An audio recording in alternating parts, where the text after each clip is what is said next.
लोकसत्ता आरोग्यमान भवच्या या विशेष वेबसंवादात आपल्या सर्वांचं स्वागत. आज आपल्या समोर इथे विशेष अतिथी म्हणून आलेले आहेत डॉक्टर राहुल पंडित. कोणत्याही रुग्णालयामधला एक सर्वात महत्वाचा टप्पा असतो. नमस्कार डॉक्टर. तो म्हणजे इंटेन्सिव्ह केअर युनिट किंवा अतिदक्षता विभाग. आणि इथं अक्षरशः जीवन मरणाची लढाई असते आणि ती लढाई रोजच्या रोज गेली 20 वर्ष किंवा त्याहूनही अधिक काळ राहुल पंडित हे या लढाईतले अनुभवी आहेत, अनुभवी सेनानी आहेत. आणि आता या लढाईला एक वेगळं परिमाण प्राप्त झाले. गेले 9 महिने किंवा 10 महिने आपण बघतो आहोत की कोविड-19 ने जो काही इथं धुमाकूळ घातलेला आहे. तर या सगळ्या पूर्ण अशा स्फोटक पार्श्वभूमीवरती आज आपल्या समवेत राहुल पंडित येत आहेत. हे आम्हाला खरोखर आमच्या दृष्टीने हा एक मोठा क्षण आहे, लोकसत्तेच्या दृष्टीने सुद्धा. डॉक्टर राहुल पंडित यांनी अनेस्थेशियामध्ये MD केलं, त्याच्यानंतर ऑस्ट्रेलियामध्ये फेलोशिप आणि युरोपियन डिप्लोमा इंटेन्सिव्ह केअर या विषयामध्ये असा पूर्णपणे त्यांचा शैक्षणिक प्रवास राहिलेला आहे. त्यानंतर अनेक हॉस्पिटल्सना कन्सल्टंट म्हणून काम करणे, ऑस्ट्रेलियात जाऊन तेथीलही हॉस्पिटल्सना आजही ते कन्सल्टंट म्हणून काम करतायत. आणि इंटेन्सिव्ह केअर युनिट किंवा अतिदक्षता विभाग आणि तेथील विशिष्ट उपचार पद्धती, तेथील विशिष्ट औषधं आणि पेशंट केअर कशा पद्धतीने घेतली जाते आणि घेतली जावी या क्षेत्रातले अत्यंत तज्ज्ञ आहेत. आणि त्यांचं हे एक्सपर्टीज जाणूनच महाराष्ट्राच्या कोविड युनिटमध्ये, कोविड पथकामध्ये त्यांचा समावेश करण्यात आलेला आहे. अत्यंत सन्माननीय सदस्य म्हणून ते आज या कोविड पथकाचे एक सदस्य आहेत. डॉक्टर स्वागत. मी आमचे संपादक श्री गिरीश कुबेर यांना विनंती करतो की त्यांनी डॉक्टर राहुल पंडित यांच्याशी वेबसंवादाला सुरुवात करावी. Over to you Girish sir. Doctor नमस्कार. नमस्कार. या काळामध्ये संध्याकाळची वेळ, तिथे तुमच्या रुग्णालयामध्ये तुमची किती वाट पाहिली जात असेल वगैरे मला माहिती आहे, पण आपण वेळ दिलात वाचकांच्या वतीनं आणि लोकसत्ता परिवाराच्या वतीनं आपले मनापासून आभार मानतो. आमच्याही मनात आणि वाचकांच्याही मनात ज्या काही शंका आहेत, प्रश्न आहेत, ते मला असं वाटतं तुमच्या समोर सादर सुरुवात करूया आपण करायला. सगळ्यात महत्त्वाचा प्रश्न म्हणजे सध्या जी चर्चा सुरू आहे की करोनाची दुसरी लाट आली, पण माझा साधा प्रश्न यातला मूलभूत असा आहे की मुळात पहिली संपली का? असं काही आहे का की 15 नोव्हेंबरला संपली पहिली, मग ती भरती पौर्णिमेनंतर दुसरी आली, असं इतकं ढोबळपणाने हे सगळं बोललं जातं, तर त्याची तुमच्या दृष्टीनं याची रचना कशी आहे? कुबेरजी, सर्वप्रथम धन्यवाद, तुम्ही मला या कार्यक्रमाला बोलवलात. आणि अगदी हा प्रश्न जो तुम्ही विचारलात तो बहुतेक सगळ्या लोकांच्या मनात, माझ्या मनात देखील येतो की पहिली लाट संपलीच केव्हा की आपण दुसरी लाटेबद्दल बोलतोय.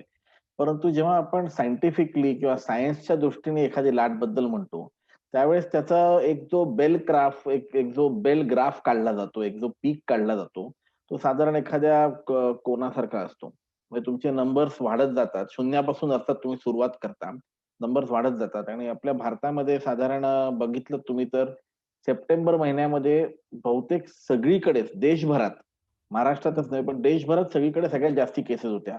आपण जवळपास 1 लाख केसेसच्या जवळपास पोहोचलो. 1 लाख क्रॉस केला नाही आपण, त्याच्यात थोडासा कमी राहिलो, 90,000 आणि लाखाच्या मध्ये राहिलो आपण. आणि मग हळूहळू टप्प्याटप्प्याने केसेस कमी व्हायला लागल्या.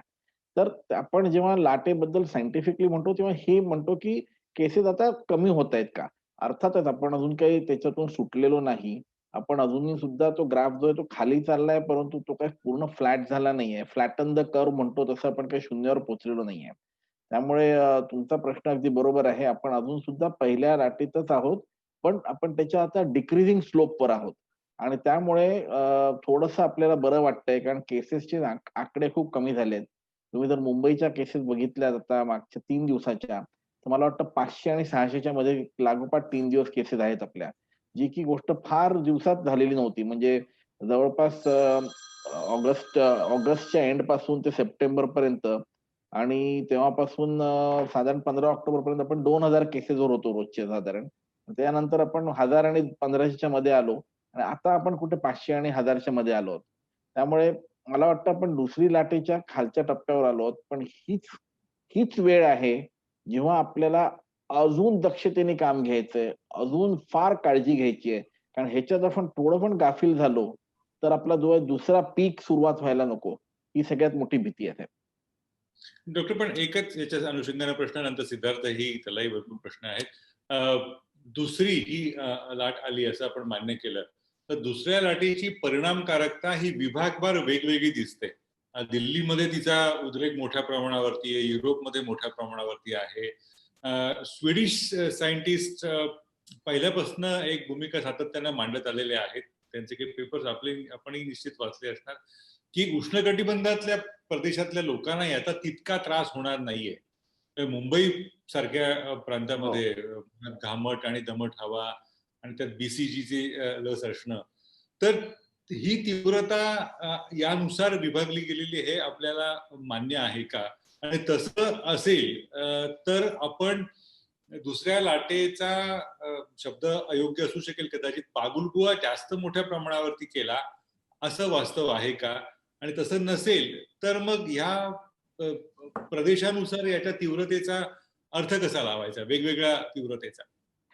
थोडं लांब उत्तर दिलं तर चालेल का या प्रश्नाचं? थोडंसं सविस्तर उत्तर दिलं तर सगळ्यात पहिले तर आपण बघूया की दुसऱ्या लाटीकरता, दुसरी लाट येण्याकरता सध्याचं वातावरण पोषक आहे की नाही. म्हणजे साध्या अगदी सोप्या भाषेत तर थंडीचे दिवस आहेत. आपल्याला हे माहिती आहे की थंडीच्या दिवसांमध्ये आता मुंबईत थंडी कमी पडते ही वेगळी गोष्ट. पण थंडीच्या दिवसांमध्ये कोरोनाचा जो प्रादुर्भाव आहे तो वाढतो हे आपल्याला आता माहिती झालेलं आहे.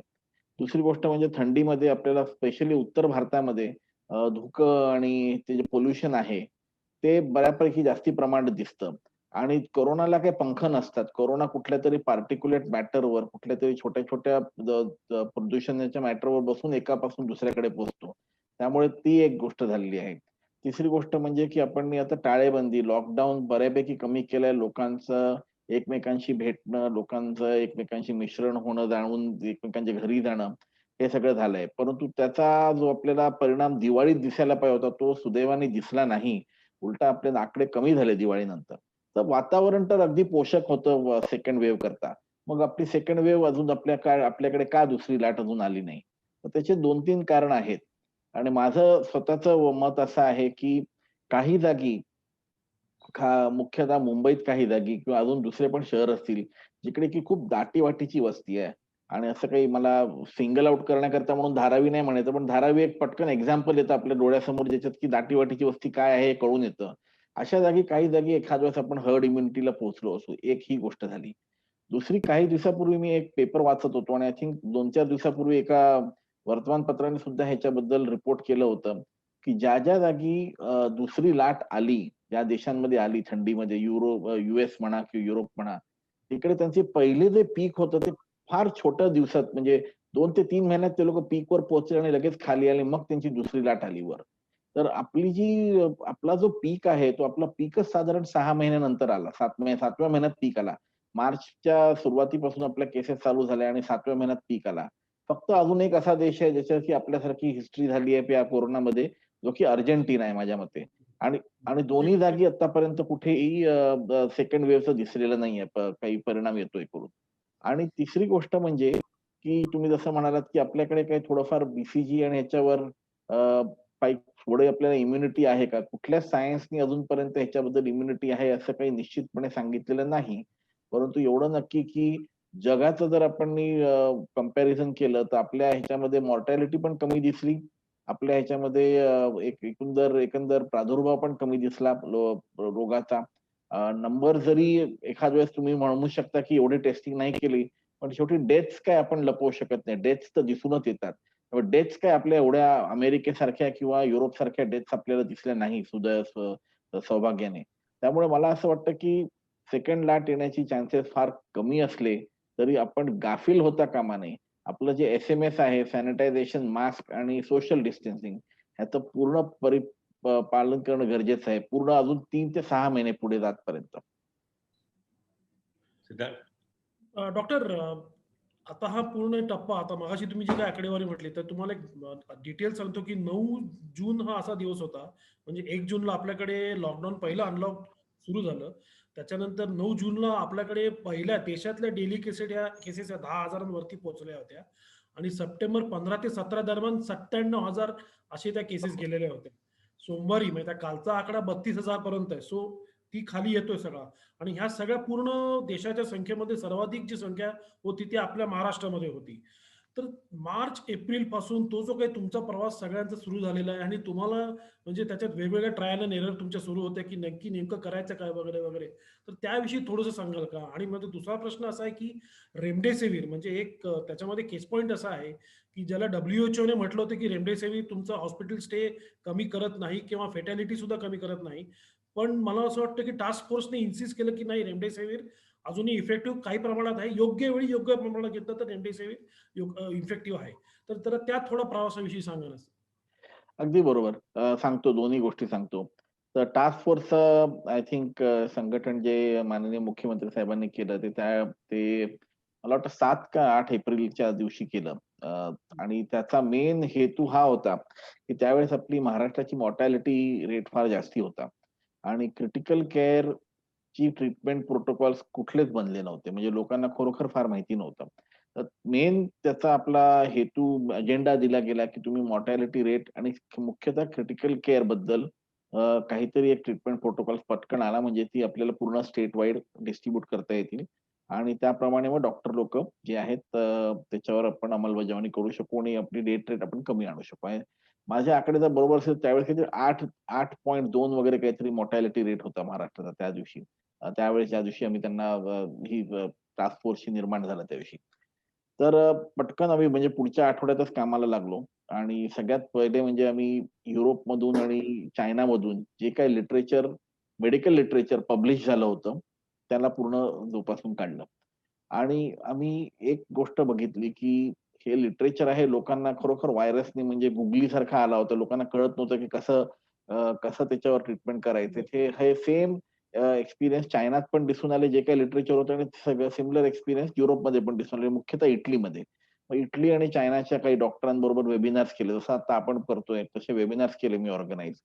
आणि एक दिसून आलं, की आपले जे टाईम टेस्टेड ट्रीटमेंट प्रोटोकॉल्स आमच्या आयसीयूचे आहेत, ते टाईम टेस्टेड प्रोटोकॉल्स ॲक्चुअली काम करतायत. मला आठवतं त्या टास्क फोर्सच्या मीटिंगमध्ये मी सुद्धा म्हटलं होतं, की पालथं झोपवा पेशंट्सला आणि पालथं झोपल्यावर ऑक्सिजन चांगलं येईल. आता हे पालथं झोपवण्याची 2014 मध्ये क्रिटिकल केअरमध्ये ट्रायल पब्लिश झाली आहे न्यू इंग्लंड जर्नल ऑफ मेडिसिनमध्ये, की तुम्ही पालथं झोपवलं तर ऑक्सिजनेशन बरं होतं आणि फिजिओलॉजिकली आणि नैसर्गिकरित्या सुद्धा ते बरोबर आहे, कारण आपले बहुतेक लंग्स जे आहेत ते मागच्या बाजूला आहेत. तुम्ही पालथं झोपलत की एअर आणि डिफ्युजन चांगलं होतं आणि ऑक्सिजनेशन चांगलं होतं, कार्बन डायऑक्साईड बाहेर चांगला येतो. तर हे प्रोटोकॉल्स मग आम्ही एक करून तयार केले. की पेशंट आला पहिले तर त्याला कसं सपोर्ट करायचं. सगळ्यात पहिले सपोर्टिव्ह प्रोटोकॉल्स तयार झाले साहेब. ट्रीटमेंट प्रोटोकॉल्सला एप्रिल महिन्यामध्ये ना तर रेमडेसिवीर होतं, ना तर फॅव्हिपिरावीर होतं.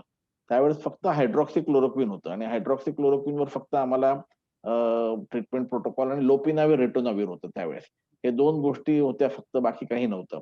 तर सपोर्टिव्ह प्रोटोकॉल्स कसे करायचे, ऑक्सिजनेशन कसं करायचं, सायलेंट हायपॉक्सिया म्हणजे काय, तो सायलेंट हायपॉक्सिया आपण कसा अंडू करायचा किंवा हॅपी हायपॉक्सिया ज्याला आपण म्हणत होतो मेडिकली, तो म्हणजे काय?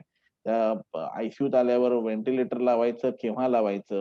व्हेंटिलेटर लावल्यावर त्याला पालथं कसं झोपायचं? किंवा व्हेंटिलेटरच्या आधी त्याला हाय फ्लो नेझल कॅन्युलाची एक आपण संकल्पना काढली, जी की ॲक्चुअली टेक्नॉलॉजी बरेच वर्षापासूनची आहे.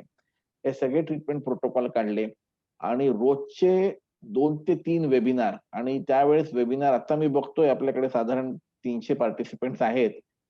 3,500, 11,000 अशा पार्टिसिपंट्सचे मी वेबिनार केले त्यावेळेस. म्हणजे एक वेबिनार केला की 2,000, 3,000, 4,000, 11,000 पर्यंत लोकं होते. एक एन-एस-सीच्या सोसायटीचा वेबिनार केला मी म्हणजे चाट पडलो. त्यावेळेस मला कळलं की 11,000 सुद्धा लोकं जॉइन होऊ शकतात वेबिनारला. म्हणजे अशा Zoom प्लॅटफॉर्मवरच होता तो. आणि असे रोजचे एक साधारण महिनाभर रोज हेच करायचो. म्हणजे सकाळी आयसीयू, रात्री 8-9 वाजतापासून ते 11 वाजेपर्यंत वेबिनार आणि लोकांशी डिस्कशन्स आणि ट्रीटमेंट प्रोटोकॉल पोहोचवणं. आणि हे ट्रीटमेंट प्रोटोकॉल एक 2 आठवड्यामध्ये करून आम्ही सबमिट केले आणि मग ते डी साहेबांनी सगळीकडे सगळ्या मेडिकल कॉलेजेसला आणि बाकीकडे पोहोचवले आणि मग आपली सुरुवात झाली. लोकं जरा समजायला लागले, की व्हेंटिलेटर म्हणजे डेथ नाही. परंतु हे सगळं होत-होतपर्यंत जूनचा महिना उजाडला, की त्यांना कॉन्फिडन्स यायला, की आपण जे ट्रीटमेंट करतोय ते चांगलं करतोय. जून-जुलैमध्ये रेमडेसिवीर आणि फॅव्हिपिरावीर हे दोन्ही औषधं साधारण भारतात यायला लागली. आणि त्यावेळेस हे असं मॅजिक ड्रग वाटायला लागलं, कारण काहीच औषध नव्हतं आपल्याकडे. मग आता एक कुठलंतरी अँटिव्हायरल आहे जे की वापरावं. अर्थातच सगळ्याच कोव्हिडच्या गोष्टींप्रमाणे म्हणजे मागच्या 6 महिन्यात आम्ही जे बोललो, 2 महिन्यानंतर त्याच्या आम्हाला उलटा एव्हिडन्स दिसायला लागला. तर एव्हिडन्स रेमडेसिवीरचा सुद्धा बरोबर नेमका उलटा आला. आणि तो रेमडेसिवीरचा एव्हिडन्स हा आला, की मॉर्टॅलिटी दिसत नाहीये, इम्प्रूव्ह होते करून आणि हॉस्पिटल स्टे सुद्धा दिसत नाहीये इम्प्रूव्ह होते करून. पण एक मात्र पेपर निश्चित त्याच्यामध्ये आला होता आणि तो पब्लिश झाला होता, की तुम्ही जर रेमडेसिवीर दिलत, तर तुमचं व्हायरल क्लिअरन्स जे आहे ते लवकर होतंय. त्यामुळे त्या एक लॉजिकवर आपण विचार केला, की आत्ता आपल्याकडे दुसरं कुठलं मेडिसिन आहे, जे की क्रिटिकली इल पेशंट्सला देता येईल, ज्याच्यामध्ये की व्हायरल क्लिअरन्स आपण अचीव्ह करू शकू. कारण शेवटी व्हायरसमुळेच सायटोकाईन स्टॉर्म येतोय, व्हायरसमुळेच निमोनिया होतोय. त्यामुळे मग आपण सगळीकडे बघितलं, की आय थिंक आपण रेमडेसिवीर चालू ठेवायला पाहिजे. दुसरी गोष्ट म्हणजे समजा आता एखादं अँटिबायोटिक घेतलं तुम्ही. आज एक कॉमनली यूज हाय अँटिबायोटिक म्हणजे मेरोपेनम आहे, जे की टर्शरी हॉस्पिटल्समध्ये खूप यूज केलं जातं. आता मेरोपेनम जेव्हा लॉन्च झालं होतं, त्यावेळेस काय आपण meropenem is superior to other असा कुठला स्टडी होत नाही. नॉन इन्फिरियर ट्रायल्स होतात. म्हणजे या औषधापेक्षा इन्फिरियर नाही मेरोपेनम तुम्ही वापरू शकता आणि मग सुपिरियरिटी ट्रायल्स ओव्हर 1-2 वर्ष होत राहतात. रेमडेसिवीरला असा काही अजून चान्सच मिळालेला नाही. इनफॅक्ट रेमडेसिवीरची जेव्हा ट्रायल पब्लिश झाली, मी बोलायला नको, पण मी ॲक्चुअली एका वेबिनारमध्ये बोललो, की remdesivir in search of a disease. Remdesivir औषध डिसीजच्या शोधात होता. कारण त्याच्या आधी इबोलामध्ये रेमडेसिवीरचा शोध झाला आणि ते त्याच्यात फेल सुद्धा बदनाम झालं होतं ते ऍक्च्युली. त्यातून सुद्धा तो बाद झाला आणि मग आता कोविड मधून सुद्धा बाद झाला. तो रेमडेसिवीर तयार आहे, पण त्याला आजार कुठलाच तयार नाहीये एक्सेप्ट करायला, असं झालंय. सो आय थिंक द रेमडेसिवीरची जी टास्क फोर्सनी जी हे सांगितली होती ॲडव्हायझरी, ती क्रिटिकली इल पेशंट्स करता होती. आणि त्याच्या मागचा हेतू होता, की व्हायरल क्लिअरन्स तरी अचीव्ह झाला, तर may B we will have a better mortality than what we are seeing. पण नाटककाराच्या नाही नाही, तुम्ही हे छान सांगितलं. म्हणजे औषध रोगाच्या शोधात होते, ते नाटककाराच्या शोधात 6 पात्रे. तर हा रेमडेसिवीरचा हा एक मुद्दा. पण या काळामध्ये तुम्ही प्रचंड संख्येने रुग्णांना हाताळलं असेल, तर स्वतःला राखणं कसं, एक तर शारीरिक दृष्ट्या आणि मानसिक दृष्ट्या, तो जो एक मानसिक तणावाचा काळ असेल ना, त्याच्याविषयी तुमचे अनुभव ऐकायला अनेकांना आवडेल. जरूर. तर सुरुवात झाली तेव्हा कोणालाच आम्हाला माहिती नव्हतं, की प्रोटेक्शन कसं करायचं स्वतःला. बऱ्याचशा इकडून-तिकडून माहिती काढल्या. पी-पी-ई किट्सचा फार काही सप्लाय नव्हता. इनफॅक्ट जर म्हटलं गेलं तर पी-पी-ई किट सगळ्यात प्रेशियस होतं त्यावेळेस. आणि पी-पी-ई किट कसं घालायचं, पी-पी-ई किट घातल्यावर आपल्याला काय प्रिकॉशन्स करायचे, तो कसा काढायचा. मला आठवतं मी मार्चच्या महिन्यामध्ये काय मार्चच्या शेवटच्या आठवड्यामध्ये एक माझा स्वतःचा व्हिडिओ बनवला पी-पी-ई किट काढण्याचा. तो व्हिडिओ इतका प्रचंड व्हायरल झाला. त्यानंतर त्या प्रकारचे पी-पी-ई किट बनणेच बंद झाले. कारण त्यावेळेस ते गाऊनवाले पी-पी-ई किट होते. आता ते आपण जंपसूटवाले पी-पी-ई घालतो. पण तिथपासून सुरुवात केली आम्ही. पहिले पहिले काही आठवडे असं वाटायचं, की एकदा तुम्ही कोविडला आतमध्ये गेलात, कारण जाणं तर भाग होतं. आम्ही क्रिटिकल केअर स्पेशलिस्ट होतो. बाहेरून काही करता येणार नव्हतं. तर आत गेलात, की तुम्ही 7-8 दिवस मग स्वतःला त्याच्यानंतर तिकडे ड्युटीवर ठेवा आणि मग 7-8 दिवस पुढचे क्वारंटाईन व्हा. परंतु मी हेड ऑफ द डिपार्टमेंट असल्यामुळे क्वारंटाईन जरी झालो तरी टेली आयसीयूचा किंवा पहिले फोन आणि WhatsAppच्या व्हिडिओ कॉल्सनी मग टेली आयसीयूनी संबंध ठेवायला लागलो, की नाही पेशंटचं आपल्याला रोज बघणं गरजेचं आहे. तर it was a very hectic time. म्हणजे दिवसातून जवळपास 18 ते 19 तास काम व्हायचं. 8-10 तास फिजिकल आणि त्या पी-पी-ई किटमध्ये फिजिकल काम एवढं काही सोपं वाटायचं नाही. खूप प्रचंड गरम व्हायचं, घाम यायचा आणि बाहेर आलो आपण समजा एक 6-7 तासांनी थोडंसं ब्रेक घेण्याकरता, की परत तो पी-पी-ई किट घालण्याचा नको वाटायचं अक्षरशः. त्याच्यातून आम्ही somehow we sort of went through. मग लोकांना हिंमत वाढली. बाकीचे डिपार्टमेंट्स यायला लागले. मग असं झालं, की सीनियर काही डॉक्टर्स आम्ही त्या नेमले अजून आणि मग एक पॅटर्न झाला ज्याच्यामध्ये की रोज कोणालाच एक्सपोज व्हायला नाही पाहिजे व्हायरसला. कारण जेवढं तुम्ही एक्सपोज व्हाल त्याच्यामध्ये तुमची स्वतःला इन्फेक्ट होण्याची फार चान्सेस जास्ती आहेत. साधारण 7 ते 8 आठवडे मला आठवतं एका वृत्तपत्राने परत आमच्याबद्दल बातमी टाकली होती, की "this hospital is leading without any infection" करून. आणि ते आल्याबरोबर मी म्हटली, की "अरे बापरे! आता ते थोडंसं गालबोट लागल्यासारखं झालं की काय?" आणि त्याच्या पुढच्या आठवड्यात मला इन्फेक्शन झालं. त्याच्या पुढच्या आठवड्यात मी आय कॉन्ट्रॅक्टेड कोविड. पण मी हॉस्पिटलमध्ये नाही झालं ते. म्हणजे आयसीयूमध्ये नाही झालं ते रादर. आयसीयूच्या बाहेर मी एका व्यक्तीशी बोलत होतो आणि ती व्यक्ती माझ्या रूममध्ये होते आणि त्यांना कोविड झाला आणि मला कळलं की I spent more than 15 minutes त्या व्यक्तीबरोबर आणि 1-2दा माझा मास्क खाली पण गेला होता आणि बरोबर ते नंतर बेसिकली इन्फेक्शन झालं. पण सुदैवाने त्याच्यातून आम्ही ॲक्चुअली स्ट्रॉंगर म्हणून बाहेर आलो. कारण एकमेकांना आम्ही बघितलं, एकमेकांची काळजी घेतली, एकमेकांचं ट्रीटमेंट प्रोटोकॉल बघितला कसा आहे. मी थोडा माझ्या 1-2 जे बाकीचे टीम मेंबर्स त्यावेळेस त्याच्यानंतर आजारी पडले. त्या तिघांच्या कंपॅरिझनमध्ये मी थोडासा जास्ती आजारी होतो. मला थोडं ऑक्सिजन लागत होतं. पण सुदैवाने त्याच्यातून बाहेर आलो. पण त्याच्यातून बाहेर आल्यावर ट्रीटमेंट प्रोटोकॉल्स आणि हे सोशल प्रोटोकॉल्स आमचे इतके आम्ही कडक केले, की आता एकमेकांबरोबर जेवत सुद्धा नाही. एका एक एक एक एकट्या खोलीत बसून जेवतो किंवा जर अगदीच जेवायला दुसरं असेल तर एक वेगळं टेबलवरून जेवतो. हॉस्पिटलने सुद्धा एका मोठ्या टेबलवर एकच खुर्ची ठेवली कॅन्टीनमध्ये, की तुम्ही जाऊच शकत नाही, दुसरीकडे जेवूच शकत नाही. एक माणसाने एक करावं करून.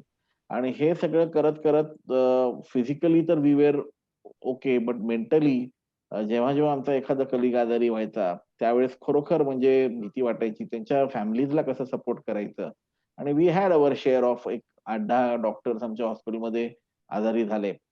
आणि दुसरं म्हणजे फोर्टिसचं एक चांगलं नाव झाल्यामुळे साधारण आत्तापर्यंत 200च्या वर डॉक्टर्स माझ्याकडे ॲडमिट झालेत. त्यातले 100-150च्या वर तर आयसीयूत ॲडमिट झालेत.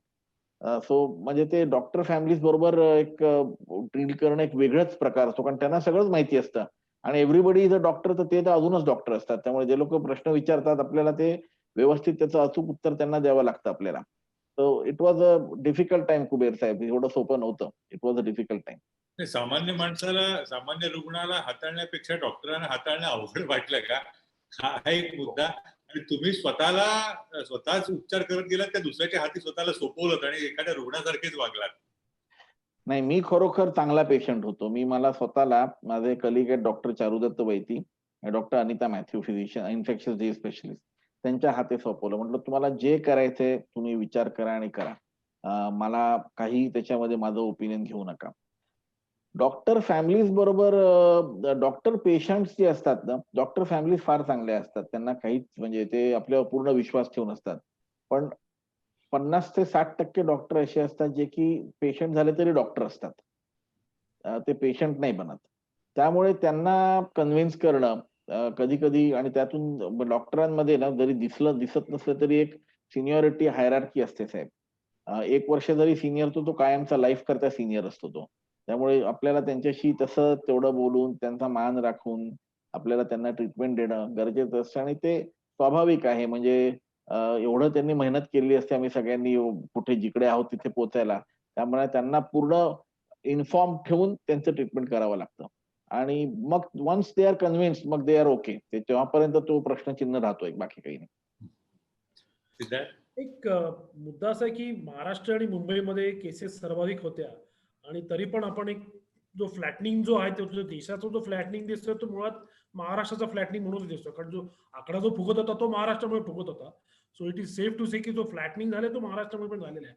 पण तरी पण थोडंसं म्हणजे केस फेटॅलिटी रेटमध्ये मुंबईत 3.8 आणि महाराष्ट्र 2.58 समथिंग, मी कालचीच फिगर बघितली. हे थोडे नॅशनल ऍव्हरेज पेक्षा अधिक आहे. त्याचं कारण काय डॉक्टर? ऑलमोस्ट दुप्पट आहे म्हणजे जवळपास दुप्पटच्या जवळ आहे. बराच मी त्याच्यावर म्हणजे एक महाराष्ट्र गव्हर्नमेंटने डेथ कमिटी पण बसवली होती आणि we went through the death audit as well. बरेचसे त्याच्यामध्ये मुद्दे मांडले गेले. सुरुवातीच्या ज्या डेथ झाल्या, त्या बहुतांश डेथ्स ज्या होत्या त्या पेशंट्स, यंग पेशंट्स आणि ओल्ड पेशंट दोन्ही हॉस्पिटलला पोहोचेपर्यंत फार वेळ गेली असं असं दिसत होतं. म्हणजे की they were presenting late to the hospital. पण त्याच्यानंतर मग बघितलं की कोमॉर्बिडिटीची संख्या जी महाराष्ट्रात आहे, ऑलमोस्ट 40% डायबिटिक आणि 40% हायपरटेन्सिव्ह पेशंट्स महाराष्ट्रात आहेत. बाकीच्या जर कंपेअर केलं तर. आणि that came out to be the most important reason की आपले मॉर्टॅलिटी रेट जास्ती का आहे. आणि हॉस्पिटलला उशिरा येणं वगैरे हे सगळे त्यावेळेस कारण वाटत होते. आता अजिबात नाहीयेत. म्हणजे लोकं फार अंगावर आहेत, अजूनही काही लोकं अंगावर काढतात. पण बहुतांश लोक मेडिकल हेल्प लोकल असो किंवा हॉस्पिटलमध्ये असो, पटकन घेतायत आता. आणि हे मी साधारण एक 3-4 महिन्यापासून बघतोय. म्हणजे आता हे आजचं कारण आजचं असं दिसून येत नाहीये. 3-4 महिन्यापासून लोकं हॉस्पिटलला किंवा डॉक्टरला लगेच सल्ला विचारतात. टेलिकन्सल्ट तरी करतात किंवा काहीतरी करतात. इव्हन साधे जे आपले लोक आहेत ज्यांना की पब्लिक हॉस्पिटलला जायचं, ते देखील पब्लिक हॉस्पिटलमध्ये जातात किंवा आपले जनरल प्रॅक्टिशनर कडून लगेचच औषध पाणी घेत आहेत. आणि त्याने नक्कीच फरक पडलाय, की आपली जी मॉर्टॅलिटी 7-8% होती ती आज 2-2.5% वर आलेली आहे महाराष्ट्राची.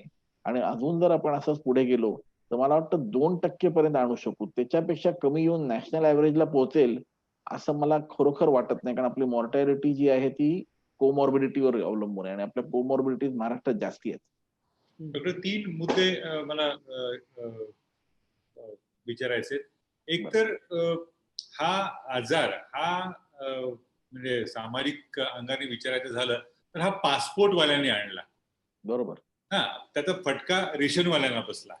त्याची एक सामाजिक चौकट जी तयार झाली, हा एक मोठा याच्यामधला जो अंतराचा भाग आहे तो तसा दिसतोय.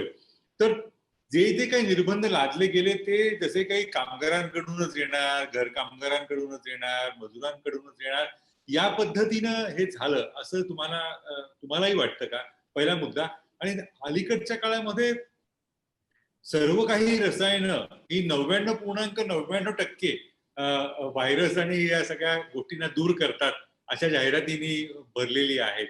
हा एक चांगला बाजार या आजारामुळे निर्माण झाला आणि मोठ्या प्रमाणावरती माणसांच्या भीतीशी खेळत एक नवी बाजारपेठ याच्यामुळे विकसित झाली. एक डॉक्टर म्हणून तुम्हाला या या विषयावरती काय वाटतं? दुसरा प्रश्न सोपा आहे. दुसरा प्रश्न आहे, की हे असं व्हायला नाही पाहिजे. म्हणजे प्लायवूड पासून ते टूथपेस्ट पर्यंत सगळंच काही आता विषाणूच्या अगेन्स्ट काम करायला लागलंय. पहिले जीवाणूच्या अगेन्स्ट होतं, आता विषाणूच्या अगेन्स्ट काम करायला लागलंय. आणि तुम्ही बोललात ते बरोबर आहे, की त्याच्यात एक म्हणजे प्रोडक्शन वाल्यांनी, विक्रेत्यांनी एक बाजारपेठ निर्माण केली, की लोकांच्या भीतीवर तुम्ही त्यांना त्या गोष्टी विका. म्हणजे आता कुठलीही गोष्ट जर असेल तर तिला एवढ्या टक्के व्हायरस हे करतं असं जाहिरातीमध्ये आपण बघत आहोत. आणि हा हा अगदी बरोबर नाहीये. कारण एवढी भीती निर्माण करून जर तुम्ही ठेवलीत, तर 2च गोष्टी होऊ शकतात. एक तर म्हणजे लोकं खूप घाबरून कायम राहतील किंवा लोकं म्हणतील नाहीतरी सगळीकडेच आहे ना तो, मग कशाला तरी मग ते अजून केअरलेस होतील. आणि केअरलेस झाले तर जास्ती त्रास. एखादं थोडेफार घाबरून राहिले तर इकॉनॉमी स्लो राहील किंवा बाकीच्या गोष्टी स्लो राहतील. पण केअरलेस झाले, गाफील झाले, तर मात्र रोगाचा प्रादुर्भाव परत चालू होईल असं वाटतं. आणि पहिला प्रश्न तुमचा जो होता, की पासपोर्टवाल्यांकडून रेशनवाल्यांकडे आलं. अ, अगदी म्हणजे बरोबर आहे. म्हणजे हा जर आता हाइंडसाइट जे म्हणतो ना, hindsight is the best sight. हाइंडसाइटमध्ये जर आपण म्हटलं, की आज जी आपण महाराष्ट्राने केलं, की ज्या राज्यांमध्ये केसेस जास्ती आहेत तिकडून तुम्ही जर येत असाल, तर तुमची टेस्ट करून घ्या पहिले. त्यावेळेस जर आपली टेस्टिंगची क्षमता तेवढी असली, तेव्हा महाराष्ट्राची नाही म्हणत मी भारताची म्हणतोय. भारताची जी टेस्टिंग क्षमता जेवढी असली असती, जेवढी आज आहे आणि आपण जर प्रत्येक माणसाचं टेस्टिंग केलं असतं आणि त्याला तेव्हाच क्वारंटाईन केलं असतं, तर आज आपल्यावर एखाद्या वेळेस एवढा रोग वाढलाच नसता. परंतु ती हाइंडसाइट झाली सगळी. आता हाइंडसाइटमध्ये आपण काही म्हणू शकतो आणि ते बरोबर वाटतं. पण मूव्हिंग फॉरवर्ड त्यावेळेस दुसरं काही नव्हतंच. त्यावेळेस आपण टेम्परेचर बघत होतो, हिस्ट्री विचारत होतो आणि लोकांना देशामध्ये एंट्री देत होतो. आणि त्याप्रमाणे तो लोकं आली. I am screened at the airport असे म्हणणारे लोकं मला भरपूर भेटले आणि मी क्लीन आहे. आणि त्याच्या 2 दिवसानंतर त्यांच्या घरची कुठलीतरी व्यक्ती आजारी येऊन येते. पण माझ्यामुळे नाही झाला. मी तर क्लिअर होतो एअरपोर्टला असं असं त्याच्यावर आर्ग्युमेंट असायचं. आणि अर्थातच मग जी आपण जे राशनवाले तुम्ही जे म्हणालात, जे सामान्य माणूस आहे देशाचा, त्या माणसामध्ये एकदा पोहोचलं. मग त्या सामान्य माणसाचं जनजीवन जे आहे, ते गर्दीच्या ठिकाणी राहणं, गर्दीच्या ठिकाणी जाणं आणि त्यामुळे त्यांच्यामध्ये पटापटा रोगाचा प्रादुर्भाव झाला. आपले आकडे पटकन वाढले. पण आता गेले 3 महिने तुम्ही जर बघत असाल, तर बहुतांशी जे पेशंट्स येतायत, ते मध्यमवर्गीय बिल्डिंगीत राहणारे लोकं आहेत. सगळ्यांकडे पासपोर्ट आहे की नाही मला माहीत नाही. पण ते मध्यमवर्गीय बिल्डिंगीत राहणारे लोकं आहेत आणि हा आजार आता परत त्यांच्यापर्यंत पोहोचलेला आहे. आणि तरीही आपण अजून त्यांच्या बाकीच्या जे सामान्य माणसं आहेत, त्यांच्या आपल्या घरातल्या एंट्रीबद्दल आपण थांबवलीये. नको अजून कामवाल्या नको, अजून पोस्टमॅन घराच्या जवळ नको, अजून हे नको, असं अजूनही रिस्ट्रिक्शन्स ठेवतो आहोत. पण आय थिंक व्हॅक्सिन येतपर्यंत एक साधारण हे सगळ्यांना भीती राहील आणि ते व्हॅक्सिन आल्यानंतर मग ती लगेचच भीती जाईल असं मला मनातून वाटतं आणि जे की बरोबर नाहीये अगदी. कारण व्हॅक्सिन आल्यावर सुद्धा एस-एम-एस आपल्याला करणं गरजेचंच आहे. मास्क, सोशल डिस्टन्सिंग, सॅनिटायझेशन हे गरजेचंच आहे. त्या म्हणजे लसीच्या मुद्द्यावर आपण येऊच, कारण आता सुद्धा केंद्र सरकारच्या विशेष समितीनं ती खास परवानगी लसीला नाकारलेली आहे. त्या मुद्द्याकडे आपण नाकारली. येऊच. पण मगाच्या तिसऱ्या मुद्दा माझा मांडायचा राहून गेल्यानंतर सिद्धार्थकडे जाईल. थंड हवेच्या ठिकाणी आपण गेलो, की ज्या दिवशी जातो त्या दिवशी एकदम गार वाटतं, अरे केवढी थंडी असं वाटतं.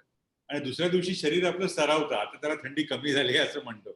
तसं करोनाचं झालंय का, की आता लोकांना तसं पूर्वी जी भीती होती, आजाराविषयी एक दहशत होती आणि वैद्यकीय सेवेविषयी सुद्धा बापरे हे आता काय काय होणार आपलं असं, ते जर आता कमी झालं तर त्या कमी झालेला केवळ मानसिक आधार आहे का त्याला शास्त्रीय कारण पण आहेत त्याला?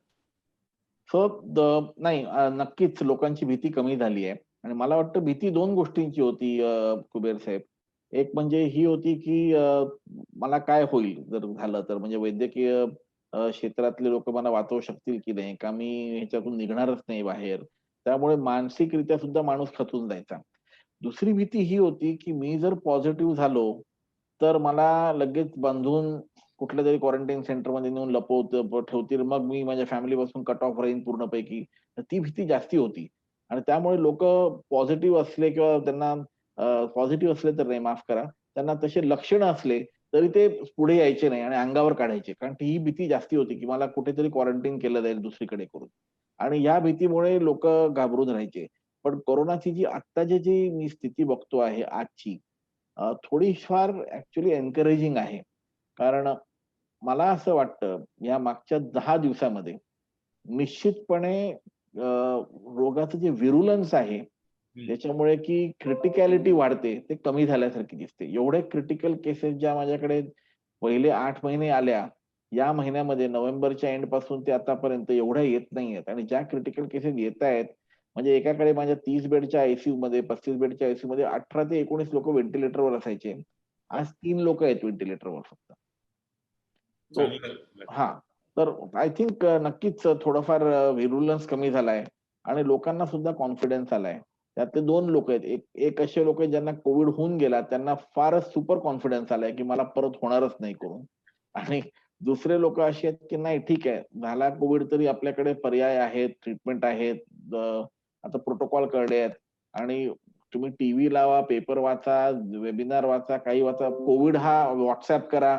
युनिव्हर्सिटी ऑफ व्हॉट्सअप आणि युनिव्हर्सिटी ऑफ Googleनी सुद्धा कोविड बद्दल बरीपैकी माहिती दिलेली आहे. त्यामुळे लोकांचा थोडाफार कॉन्फिडन्स आलाय, की झाला तरी आपल्याकडे काहीतरी ऑप्शन आहे. पूर्वी असं कसं, की काहीच ट्रीटमेंट नाही आपण म्हणायचो, नुसतं सपोर्टिव्ह केअर म्हणायचो. आता लोकं म्हणतात नाही, डॉक्सीसायक्लिन, आयव्हरमेक्टिन, फॅव्हिपिराविर, रेमडेसिविर, टॉसिलिझुमॅब, ऑक्सिजन, व्हेंटिलेटर, हे आता सगळ्या लोकांना पाठ झालेल्या गोष्टी आहेत. या ते की ओढीची औषधं ही विकली जायला लागलेली आहेत हल्ली. हो. म्हणजे मला स्वतःला सुद्धा फेब्रुवारीमध्ये टॉसिलिझुमॅबचं स्पेलिंग जर असं बघायला लागायचं. आता एखादा सामान्य माणूस पण टॉसिलिझुमॅबचं स्पेलिंग अगदी सहजपैकी सांगू शकतो, काय स्पेलिंग आहे करून टॉसिलिझुमॅबचं. आणि सामान्य आपल्याकडे माणूस ज्ञान वाढतं ते हॉस्पिटलमध्ये असं. झाल्यानंतर पण मला डॉक्टरांना सल्ले देणारे सामान्य माणसंही बरेच आहेत, की डॉक्टर मला ते नको, मला हे द्या, ही सांगणारे आपण मागे उदाहरणं बघितली होती काही आहेत, आहेत. दिवसांपूर्वी. आहेत, आहेत. आहेत. तिथे डॉक्टर एक हा सर तुम्हाला बोल प्लीज. नाही, नाही, नाही. ते तुला तू विचार. Okay, okay. डॉक्टर आणखी एक गोष्ट अशी आहे, की काल एक अत्यंत महत्त्वाचा त्याच्यामधला टप्पा होता, की जे काही व्हॅक्सिनेशन झालं, लसीकरण त्या ब्रिटिश महिलेला, तिथून म्हणजे ब्रिटनमध्ये अधिकृतरित्या व्हॅक्सिनेशनच्या मोहिमेला सुरुवात झाली आणि आता एक खूप पॉझिटिव्हिटी म्हणा किंवा त्याला आपण पॉझिटिव्ह आहे किंवा सकारात्मकता अशी निर्माण झालेली आहे.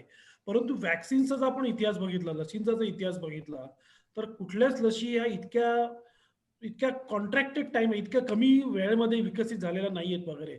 आणि अनेकदा आपण रोटा व्हायरसची लस व्हायला 10 वर्ष झाली किंवा आणखी 2-3 लसी, पोलिओचं लसीकरण पूर्ण व्हायला काही दशकं झाली भारतामध्ये. तर असं असताना कुठेतरी हे जे काही ज्याला म्हणतो आपण ॲक्सिलरेट जे केलं गेलं आहे, ते कुठेतरी काउंटर प्रॉडक्टिव्ह ठरेल का भविष्यात पुढे? आणि हा जो काही पेस आहे, हे एक क्रिटिकल इंटेन्सिव्हिटी म्हणून तुम्हाला तो काही योग्य वाटतो का? तुमचं त्याबद्दल मत काय आहे? ह्याच्या याच मा अनुषंगाने डॉक्टर, याच अनुषंगाने सिद्धार्थाचाच प्रश्न थोडासा पुढे घेऊन ठेवतो.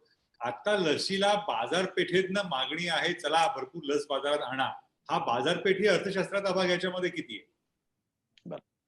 तर ह्याच्या मागे ना थोडंसं हिस्ट्री आहे.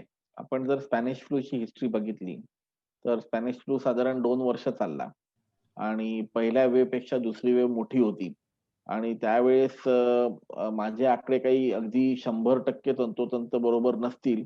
पण भारताची लोकसंख्या त्यावेळेस 30 कोटीच्या आसपास होती आणि जवळपास 50 लाख ते 70 लाख लोकं त्यावेळेस या स्पॅनिश फ्लूला दगावले असं म्हणतात लोक. आता ही हिस्ट्री आहे, कुठेच काय डॉक्युमेंटेशन नाही. आता या पॅन्डेमिकचं डॉक्युमेंटेशन फार चांगलं राहील आपल्याला पुढे जाऊन. त्यावेळेसचं काही एवढं डॉक्युमेंटेशन चांगलं नव्हतं. त्यामुळे ही भीती जगभर होती त्या स्पॅनिश फ्लूची आणि लोकांना वाटलं की सेकंड वेव्ह येण्याच्या अगोदर आपल्याला कुठल्याही परिस्थितीत व्हॅक्सिन आलं पाहिजे आणि त्याच्या अनुषंगाने लोकांनी पटकन व्हॅक्सिन कसं आणावं ह्याच्यावर प्रयत्न चालू केले. आता व्हॅक्सिन कुठल्याही प्रोडक्शनमध्ये सर्वांना माहिती आहे की 2 गोष्टी बघितल्या जातात. पहिले म्हणजे एफिकसी. एफिकसी म्हणजे की ते व्हॅक्सिन खरोखर तुम्हाला त्या रोगापासून काही प्रोटेक्शन ऑफर करणार आहे की नाही, अँटिबॉडीज बनवणार आहे की नाही, म्हणजे तुम्हाला त्या रोगापासून वाचता येईल. आणि दुसरं म्हणजे सेफ्टी. या दोन्ही गोष्टींना करायला ना खरोखर लाखो पेशंट्सची गरज असते. आणि हे जे तुम्ही म्हणालात की व्हॅक्सिन्स यायला इतके वर्ष लागले, बाकीच्या व्हॅक्सिन्स यायला 8-8, 10-10 वर्ष लागली. तर ह्यावेळेस आपण जर बघत असाल तर जगभरामध्ये ॲटलीस्ट 10 ते 12 व्हॅक्सिनचे ट्रायल्स चालू आहेत. त्यातल्या 3 का 4 ज्या आहेत त्या तिसऱ्या फेजवर आल्या. तिसऱ्या फेजवर म्हणजे पहिल्या फेजवर तुम्ही बघता की हे ॲनिमल ला सेफ आहे की नाही, त्याच्यावर एफिकसी अँटिबॉडीज निर्माण करते की नाही. मग तुम्ही काही सिलेक्टेड हेल्दी इंडिव्हिज्युअल्स बघता आणि मग तुम्ही लार्ज ट्रायल करता, ज्याच्यामध्ये की तुम्ही वेगळ्या-वेगळ्या वयोगटात ते वेगळ्या-वेगळ्या लोकांच्या मध्ये बघता आणि त्याच्यामध्ये तुम्ही सेफ्टी पण बघता मुख्यतः आणि एफिकसी पण बघता. फेज 3 वाले 4 ट्रायल सध्या चालू झालेले आहेत आणि त्याच्यामध्ये तुम्ही बघितलं की Pfizer मी सगळ्यात पहिले ह्याच्यामध्ये परमिशन युकेतून मिळवली आणि त्यांनी काल पहिलं लसीकरण सुद्धा केलं एका महिलेमध्ये. तर ह्याच्यामध्ये मला असं वाटतं की किती सेफ्टी कॉम्प्रोमाईज झाली आहे, हे सांगणं फार कठीण आहे. पण जो डाटा सायंटिफिक एव्हिडन्समध्ये अवेलेबल आहे, त्याच्यामध्ये आता एक्सेप्टेबल लिमिट्समध्ये सेफ्टी आहे आणि एक्सेप्टेबल लिमिट्समध्ये एफिकसी पण आहे. पण कसं आहे, की आता सध्या जे काही व्हॅक्सिन्स केले गेले ते एका ट्रायल कंट्रोल्ड एन्व्हायर्नमेंटमध्ये केले गेले.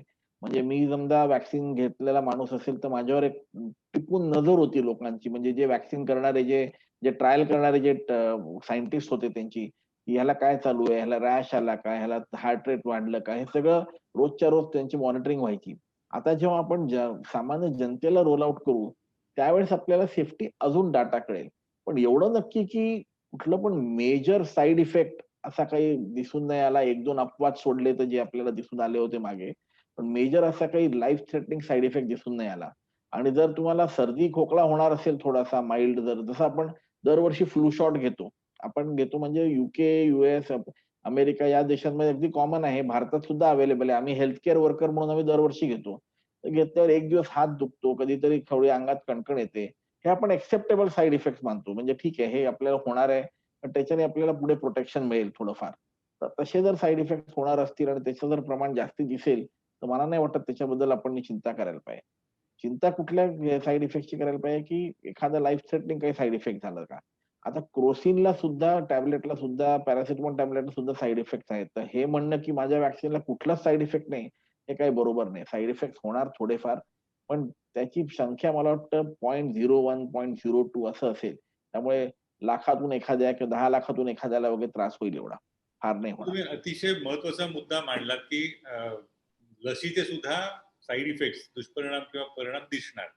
या टप्प्यावरती मला तुम्हाला असं विचारायला आवडेल की आपल्याकडे मोठ्या प्रमाणावरती भारतीय संस्कृतीशी संबंधित किंवा पुराणकालीन किंवा आपल्या इतिहासात असलेली वगैरे औषधं, त्याच्या या निमित्तानं भरपूर जाहिराती झाल्या, भरपूर मारा झाला आणि प्रत्येक जाहिरातीत त्याचे कोणतेही साईड इफेक्ट्स नाही. आता ज्याचे इफेक्ट असणार त्याचे साईड इफेक्ट असणारच. हे जर असेल तर हा जो मग काय कोणी वापारे घेतले, कोणी आणखी काढे घेतले किंवा कोणी आणखी काय काय केलं, तर याचा कुठेही वैद्यकीय मोजमाप शास्त्रीय निकषावर झालंय का? तर ते थोडंफार त्याचं दुर्दैव आहे, की जेवढं ॲलोपॅथीमध्ये रिसर्च केलं जातंय, तेवढ्या मोठ्या प्रमाणात आयुर्वेदाचे आणि होमिओपॅथीचे किंवा युनानी मेडिसिनचे पेपर्स, शोध पत्रिका पब्लिश होत नाहीत. ते जे सायन्स आहे ते डॉक्टरांपुरतं आणि त्यांच्या एक्सपिरियन्स पुरतं बहुतांश वेळा सीमित राहतं. तर आता मला वाटतंय, की या मागच्या 8-9 महिन्याचा एक्सपिरियन्स घेऊन हे जे बाकीच्या ज्या पॅथीज आहेत, कारण त्याच्यामागे सुद्धा शेवटी सायन्सच आहे. म्हणजे त्या काही वाईट आहेत किंवा चांगल्या आहेत असं नाहीये. सगळ्याच पॅथीजमध्ये सायन्स आहे आणि त्या सायन्सचा जर तुम्ही वापर करून त्याचे जर तुम्ही रिझल्ट्स मांडले एका सायंटिफिक जर्नलमध्ये, पीअर रिव्ह्यू जर्नलमध्ये, तर त्याच्यामध्ये आपल्याला अगदी बरोबर माहिती कळून येईल, की बाबा खरोखर त्या गोष्टींची गरज होती का? की वाफारायची गरज होती का? काढ्यांची गरज होती का? जसं आम्ही म्हणतो रेमडेसिवीरची गरज होती का? तसंच त्याच्यावर सुद्धा शोधपत्रिका आली बरोबर, पाहिजे. बरोबर. आणि आणि उद्या आपण तेवढं ठामपणे सांगता आलं पाहिजे, बाबा गरज नव्हती, पण आज आमच्याकडे रेमडेसिवीर सोडून दुसरं काहीच दिसत नाही म्हणून आम्ही आता वापरणार आहोत. बेटर ऑप्शन आलं, तर आम्ही नक्कीच तिकडे जाऊ किंवा उद्या जर कळलं की रेमडेसिवीरमुळे हार्म होतोय, तर आम्ही डेफिनेटली थांबवू. नक्कीच थांबवू. बरोबर. तर तर हा जो वैज्ञानिक दृष्टिकोन आहे हा असायला हवा असं तुम्हाला तुमचं म्हणणं आहे. अगदी, जर आजार हा किंवा हा विषाणू जर पेशीमध्ये राहत असेल, तर वाफारे घेतल्याने किंवा गुळण्या केल्याने काय फरक पडणार हा एक मुद्दा असू शकतो याच्यामध्ये. हो, ते त्याच्यामधलं हे होतं, की अपर रेस्पिरेटरी ट्रॅक आपला जो आहे घसा आणि त्याच्या आजूबाजूला फॅरिंक्स जो आहे, तिकडे व्हायरस ॲक्चुअली पेशींमध्ये नसतो. तिकडे बाह्य म्युकोसाला बाह्य लाइन्ड असतो, बाह्य असतो तो. आणि तो आपण गरम पाणी प्यायलो किंवा गुळणे केले किंवा वाफ केलं तर तो व्हायरस मरेल. या दृष्टीने लोकं हे सगळ्या गोष्टी करत होते. आता साधारण काय होतं, की आपण जेव्हा वाफ घेतो, तेव्हा आपला जो म्युकोसा आहे आतला, तो साधारण जो थोडासा असा चिकट असतो, तो लिक्विफाय होतो आणि आपण चांगला खोकतो, आपलं नाक वगैरे उघडतं. हे सगळं आपल्याला माहिती आहे, लहानपणापासून माहिती आहे, की वाफ घेतली की नाक उघडतं करून. तर ते चांगलेच इफेक्ट त्याचे दिसून येतात. पण रोज जर वाफ घेतली गरम-गरम पाण्याची, तर कुठेतरी तो म्युकोसा भासतो सुद्धा. लोकांना त्रास सुद्धा होतो. तर हे सुद्धा गोष्टी आलेल्या आहेत. म्हणजे लोकांनी खूप वाफ घेऊन काही-काही लोकं आलेत डॉक्टरांकडे, की "अरे बापरे! आता माझा घसा लाल झालाय." का? तर मी खूप वाफ घेतली किंवा खूप गरम पाण्याचे गार्गल्स केले. या सगळ्या गोष्टी पण त्याच्यावर आलेल्या आहेत. म्हणजे खूप काढे घेतले. मी दिवसातून 2-3 वेळा काढे घेत होतो. मग त्याला कोणाचं पोट खराब झालं. आणि शेवटी प्रत्येक गोष्ट अति केलीत, वेदर आयुर्वेद असो, होमिओपॅथी असो, ॲलोपॅथी असो किंवा साधा घरची गूळ साखर असो, ती सुद्धा तुम्हाला त्रास देणारच आहे. त्यामुळे प्रमाणामध्ये सायंटिफिकली कुठली गोष्ट वापरा आणि त्याच्यामधलं सायन्स असेल, तर जरूर त्याचा वापर करा. आम्ही सुद्धा आजीने दिलेलं हळदीचं दूध रात्री प्यायला काही हरकत नाही. आज मला वाटतं प्रमाणामध्ये आपण रोजच घेतो. पण दिवसातून जर नुसतं हळदीच्या दुधावरच राहायचं म्हटलं, तर मात्र काही खरं नाही. फक्त ती हळद शुद्ध आहे का अशुद्ध आहे का तपासून घ्यायला हवं. सिद्धार्थ भरपूर लसीकरण वाचकांना डॉक्टर लसीकरण किंवा व्हॅक्सिनेशन आपल्याकडे म्हणजे विशेषतः सगळ्यांचा जो कळीचा प्रश्न आहे, हं. की कधीपर्यंत सुरू होईल असा अंदाज आहे. तर जसं आत्ताच कुबेर साहेब म्हणाले 5:30 वाजताची मी न्यूज वाचली, की Twitterवर बघितली मी, की आत्ताच सिरम इन्स्टिट्यूट म्हणजे ऑक्सफर्डचं व्हॅक्सिन आणि भारत बायोटेकचं व्हॅक्सिन दोघांना पण अजून लॅक ऑफ एफिकसी डाटा आणि लॅक ऑफ सेफ्टी डाटा म्हणून भारत सरकारने काही आता मान्यता दिलेली नाहीये. बरोबर. तर आता ती तिसरं व्हॅक्सिन राहिलं Pfizerचं, ज्याला युकेनी मान्यता दिली आहे, पण त्याच्याबद्दल काहीच त्याच्याबद्दल म्हणणं नव्हतं. मला वाटतं आपण फार जवळ आहोत व्हॅक्सिन येण्याच्या, फार जवळ आहोत. आणि काही आठवड्यांमध्ये तरी डेफिनेटली वाटतंय, की व्हॅक्सिन कुठे ना कुठेतरी रोल आउट होईल करून. आणि ह्याचा जो सेफ्टी डाटा आणि एफिकसी डाटा आहे, तो सुद्धा बऱ्यापैकी तयार झालेला आहे. या दोन्ही ज्या व्हॅक्सिन्स मी म्हटलं, कोविशिल्ड आणि कोविवॅक्स, ते दोन्ही व्हॅक्सिन्सच्या 3rd फेज ट्रायल संपत आलेल्या आहेत. आणि भारत बायोटेकने आता चालू केली आहे 3rd फेज, पण ह्याची ऑक्सफर्डची ऑलमोस्ट संपत आलेली आहे आणि त्याचा डाटा आपल्याकडे येतोय. आणि तो जर डाटा व्यवस्थित सेफ्टी डाटा जर आला, तर एफिकसी डाटा त्याचा ऑलरेडी 70% च्या वर आहे म्हणून आपल्याला दिसून आलंय. आणि फेज 3 मध्ये काय केलंय त्यांनी दुसरा डोस सुद्धा देऊन त्याचा डाटा बघितलेला आहे. तर त्याची एखाद वेळेस एफिकसी 90% पर्यंत पण पोहोचेल असं दिसतंय. डॉक्टर एक आजच टक्केवारीचं काय गणित असतं? Sorry to interrupt. हे सॉरी काय म्हटलं? टक्केवारीचं गणित काय असतं नेमकं? कारण टक्केवारीचं गणित. हां. 70%, 90%, 95%, 96% असं जे काही सुरू आहे, तर ते बरोबर. म्हणजे थोडंसं आता आपण एक उदाहरण घेऊया. 100 लोकांना एक लस दिली. एक पॉप्युलेशन 100 लोकांचं आहे. त्याच्यामध्ये किती लोकांना अँटिबॉडीज त्याच्यातून निर्माण झाला, हा एक साधा सोपा बघण्याचा वाक्य आहे. तर साधारण आपल्याला समजा कळलं, की 80% लोकांना त्या अँटिबॉडीज निर्माण झाल्या, की 90% तर ती एक टक्केवारी येते. दुसरी टक्केवारी त्याच्यामध्ये अशी आहे, की आपल्या अँटिबॉडीज पुरेशा आहेत की नाही. नुसताच थोडाफार एक रिस्पॉन्स होऊन काही दिवसांमध्ये तो जर जाणार असेल, तर मग तो काही कामाचा नाही. तो थोडा सस्टेन्ड रिस्पॉन्स असला पाहिजे. तो सस्टेन्ड रिस्पॉन्स असेल, तर आपल्याला प्रोटेक्शन मिळेल. आता नैसर्गिकरित्या ज्यांना की कोविड झाला आहे, त्यांना सुद्धा अँटिबॉडीज निर्माण होतात. पण त्या अँटिबॉडीजमध्ये आहे ना, बरेचसे प्रकार असतात. त्यातला सगळ्यात इम्पोर्टंट प्रकार असतो न्यूट्रलायझिंग अँटिबॉडी. जे ॲक्चुअली त्या विषाणूला तुमच्यावर अटॅक करण्यापासून थांबवणार असतं. तो न्यूट्रलायझिंग अँटिबॉडीचं तुमच्या टोटल अँटिबॉडी समजा 10 असतील, त्याचं 20% ते 30% जर न्यूट्रलायझिंग अँटिबॉडीजचं प्रमाण असेल, तर काही फायद्याचं आहे. न्यूट्रलायझिंग अँटिबॉडीज जर तुमच्या फारच कमी असतील, तर मग काहीच फायद्याचं नाही. म्हणून हे जेव्हा व्हॅक्सिन बनवतात कंपनी, त्या अशा प्रकारचे बनवतात. म्हणजे तुम्ही आता बघितलं असेल कुठलं वेक्टर बॉर्न आहे, हम्म. कुठलं mRNA बॉर्न आहे, कुठलं RNA बॉर्न आहे, कुठलं DNA व्हॅक्सिन आहे. ह्याच्यातला जो मागचा हेतू आहे तो हा आहे की न्यूट्रलायझिंग अँटीबॉडीज बनाव्या. ज्या अँटीबॉडीज बनतील त्या मॅक्सिमम न्यूट्रलायझिंग अँटीबॉडीज बनाव्या. जर न्यूट्रलायझिंग अँटीबॉडीजचं प्रमाण चांगलं असेल, तर मी जर सांगू शकतो की बाबा मी 100 लोकांना व्हॅक्सिन दिलं, 95% लोकांना त्यातलं अँटीबॉडीज निर्माण झाल्या, पण टोटल 90% लोकांनाच न्यूट्रलायझिंग अँटीबॉडीज झाल्या. मग माझं ॲक्चुअल प्रमाण जे आहे ते 90% आहे. Not not 95%. ओके. कारण 95% लोकांपैकी 5% लोकांना न्यूट्रलायझिंग अँटीबॉडीज नाही तयार झाल्या. मग ते 90% वर म्हणतात एफिकसी आहे करून. असं हे टक्केवारी आहे. डॉक्टर म्हणजे वाचकांचे प्रश्न घेण्याआधी माझा शेवटचा एक प्रश्न. फायझरची लस वापरायला सुरुवात झालेली आहे, पण याच फायझर कंपनीचे उपाध्यक्ष डॉक्टर माईक येडॉन हे मध्यंतरी त्यांनी अतिशय विस्तृत लेख लिहिला आणि ते म्हणाले लसीची काहीही गरज नाहीये, ही साथ संपलेली आहे, इतकं अगदी निश्चयकारक विधान त्यांनी केलं आणि त्याच्यावरती बरीच वैद्यकीय विश्वात कळबळ वगैरे उडाली होती. तर या सगळ्या म्हणजे महाराष्ट्रातल्या या सगळ्या साथीच्या नियंत्रणामध्ये अतिशय महत्वाची भूमिका तुम्ही बजावत असताना या विधानाकडे तुम्ही कसं बघता? तुमची काय प्रतिक्रिया आहे याच्यावर? थोडंफार सायन्स त्याच्यामध्ये आहे असं लोकं म्हणतात आणि मी पण त्याच्याबद्दल बऱ्यापैकी वाचलं. परंतु जर तुम्ही बघितलं सायंटिफिकली काही अजून साथ काही संपलेली नाहीये. साथ संपायला आपण केव्हा म्हणतो जेव्हा की आयदर आपण हर्ड इम्युनिटीकडे गेलो आहोत किंवा काहीतरी असं झालं आणि तो व्हायरसच नाहीसा झाला. जसं की आपला सार्स जो ओरिजिनल व्हायरस होता 2003 चा 2002-2003 ला जो हाँगकाँगला कोरोना व्हायरस सार्स कोरोना व्हायरसची जी साथ आली होती. अचानक तो व्हायरस नाहीसा झाला. त्याच्यानंतर त्याचा काही प्रादुर्भाव कुठेच झालेला नाही जगामध्ये. या दोन्हीही गोष्टी काय आता दिसत नाहीयेत. काही देश आहेत ज्यांनी की हर्ड इम्युनिटीकडे मुद्दामून वाटचाल केली. स्वीडन त्यातला एक देश आहे. पण बहुतांश देशांनी हर्ड इम्युनिटीचा जो कन्सेप्ट आहे तो दूर ठेवला. कारण हर्ड इम्युनिटी काय आपल्याला परवडण्यासारखी नाही. एवढे लोकं आजारी होतील, त्यातली एवढी मॉर्टॅलिटी होईल आपण काही ती झेपू शकणार नाही. त्यामुळे मला नाही वाटत त्या विधानाकडे आपण आता एवढं सायंटिफिकली बघण्याची गरज आहे करून that may be his personal opinion आणि त्याच्यावर फार काही सायंटिफिक डाटा नाहीये.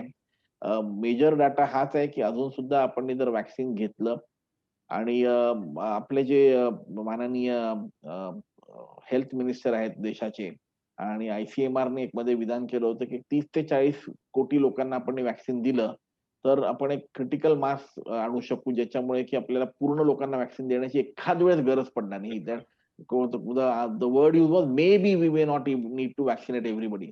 त्याच्या मागचं सायन्स हे आहे की पहिला जो सिरो सर्व्हे झाला मार्चमध्ये, त्याच्यामध्ये 0.76% लोकं इन्फेक्टेड आहे असं कळत होतं. त्यानंतर मग एक ऑगस्ट का जुलैमध्ये सिरो सर्व्हे आला होता. त्याच्यामध्ये किती टक्केवारी उठून 6.7 का 6.8 झाली होती. म्हणजे 0.7 वरून ती 6.7 वर गेली. ऑलमोस्ट 10 पट वाढली. आणि आता सिरो सर्व्हे परत येणार आहे. ICMR कडून रिपोर्ट येणार आहे. त्याच्यामध्ये असं अपेक्षित आहे की ते 10 पट नाही वाढणार, पण एक मे बी 4-5 पट वाढेल. तर 6.7% जर 4 पट म्हटलं तर साधारण 25% लोकं ऑलरेडी इन्फेक्ट झालेली आहेत. त्यांच्याकडे अँटिबॉडीज आहेत.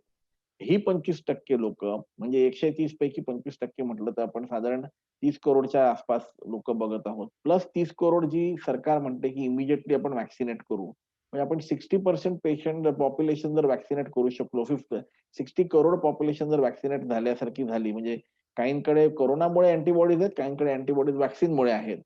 तर आपण एक हर्ड इम्युनिटी सारख्या कॉन्सेप्टमध्ये ऑटोमॅटिकली पोहोचू असं वाटतंय. आणि त्यामुळे मग तो प्रादुर्भाव हळू-हळू कमी होईल आणि आपल्याला बाकीच्यांना एखाद्या लस द्यायची गरज पडणार नाही. पण मी ह्याच्यावर एक कॉशन सांगू इच्छितो, की ही डायनॅमिक प्रोसेस आहे. पडेल की नाही पडेल त्याच्यावर गरज आहे जेव्हा आपण त्या 30 कोटी लोकांना व्हॅक्सिनेट करू बरोबर. आणि त्यावेळेची सिच्युएशन आहे तेव्हाच आपण सांगू शकू. त्यामुळे निश्चितपणे आता सांगता येत नाही. एखाद्या वेळेस सगळ्यांना घ्यावं लागेल. पल्स पोलिओ सारखं सगळ्या लहान मुलांना आपल्याला एखाद्या वेळेस दिलं, तसं सगळ्या मोठ्यांना, लहानांना, म्हाताऱ्यांना सगळ्यांनाच आपल्याला एखादं व्हॅक्सिनेट करावं लागेल. ही सुद्धा शक्यता नाकारता येणार नाही. सिद्धार्थ आपण हा. हो. एक बेसिक पहिला प्रश्न आहे शिरीष क्षीरसागर यांचा, की ही लस घेतल्यानंतर सुद्धा भीती ही कायम राहील का? म्हणजे हो. आणि हां. हां, तर एकदम चांगला प्रश्न आहे क्षीरसागर साहेब. एक तर म्हणजे की बहुतेक जे व्हॅक्सिन येतायत त्यांना 2 डोस लागतायत. हं. 1 डोस लागत नाहीये. त्यामुळे एक पहिला डोस घ्यायचा आणि मग काही आठवड्यांनी किंवा काही महिन्यांनी बूस्टर डोस घ्यायचा. तर 2 एवढं ते ह्याच्याकरता, की पहिल्या डोस नंतर ॲडिक्वेट अँटिबॉडीज निर्माण होत नाहीयेत. 50% 55%च अँटिबॉडीज निर्माण होत आहेत. तुम्हाला जर त्या 90च्या गाठायचं असेल तर बूस्टर डोस घेण्याची गरज आहे. पहिला डोस घेतल्यावर तुम्ही दुसऱ्या डोसपर्यंत बऱ्यापैकी ससेप्टेबल आहात. दुसरी गोष्ट, की हे मुळात हा आजारच 1 वर्ष जुना आहे आणि व्हॅक्सिनच्या ट्रायल्स अजून 8-9 महिन्यात जुन्या आहेत. त्यामुळे आपल्याला माहिती नाही, की हा पूर्ण वर्षभर आपल्याला प्रोटेक्शन देईल का 5 वर्ष प्रोटेक्शन देईल. आता तरी असं वाटतं, की कोरोनाची लस दरवर्षी घ्यावी लागेल, जर आपल्याला घ्यायची वेळ आली तर. आणि तिसरं, आपल्याला बाकीच्या व्हॅक्सिन्स कडून बऱ्यापैकी शिकवणूक मिळालेली आहे. त्यात सगळ्यात कॉमन म्हणजे फ्लू व्हॅक्सिन जी आपण घेतो. फ्लू व्हॅक्सिननी 100% फ्लू होणार नाही असं कधीच होत नाही. फ्लू व्हॅक्सिननी तुम्हाला एवढंच कळतं, की बहुतेक वेळा तुम्हाला फ्लू होणार नाही आणि जर झालाच तर तो माईल्ड राहील. त्यामुळे बऱ्याच पॉप्युलेशनला कोरोना होणार नाही, पण ज्यांना झाला त्यांना माईल्ड कोरोना होईल. त्यामुळे प्रिकॉशन्स घेणं हे आपल्या हेतूचं आहे, आपल्या फायद्याचं आहे. मला दिसत नाही, की 2021 मध्ये आपण आपलं बिहेवियर कुठलंच बदलावं. मास्क तसाच ठेवावा. आपली रोजच्या रोज जीवनात सोशल डिस्टन्सिंग जे आपण पाळतोय ते तसंच ठेवावं आणि हाताकडे आणि सॅनिटायझेशनकडे एकंदरीत आपल्या वातावरणाला अजून किती स्वच्छ करता येईल ते करत राहावं. मोठ्या लोकसंख्येला मध्ये कोरोना होऊन गेला, अजूनही होतो आपण म्हटलं. त्या अनुषंगाने श्रीकांत परळकर यांचा असा प्रश्न आहे, की कोविडचं रिइन्फेक्शन होण्याची शक्यता कितपत असते? म्हणजे कोविड झालेल्या पेशंटमध्ये अँटिबॉडीज तयार होतात, प्रतिपिंड तयार होतात. परंतु ती किती दिवस किंवा किती महिने इफेक्टिव्ह राहू शकतात किंवा नव्याने इन्फेक्शन कधी होऊ शकतं? म्हणजे त्याच्या एक फार पेपर आला केसेस आतापर्यंत बघितलेल्या आहेत. पण तो काही प्रॉपर असा म्हणजे तशी निष्कर्ष काही काढता येईल का त्याच्यावरती? एक पेपर आला होता UK मधून ज्याच्यामध्ये की त्यांनी ॲक्चुअली एक ग्रुप ऑफ पेशंट्सचा अँटिबॉडीज मेजर करत गेले दर महिन्याला आणि त्यांना असं कळलं की साधारण 3ऱ्या महिन्याच्या एंड आणि 4थ्या महिन्याच्या सुरुवातीला 28 पटीनी अँटिबॉडीज कमी झाल्या. 28 times they have drop down म्हणजे ऑलमोस्ट झिरोच्या जवळ झाल्या. तर तुम्ही विचार करू शकता की जेव्हा तेवढ्या अँटिबॉडीज कमी झाल्या तेव्हा तो पेशंट जो आहे ती व्यक्ती परत ससेप्टेबल आहे. तर आता आपल्याकडे साधारण 9 महिन्यापासून हा आजार आहे. त्यातलं रिपोर्टेड केसेस तुम्ही जसं म्हणालात फार अगदी बोटावर मोजण्यासारख्या आहेत 5-6 केसेस.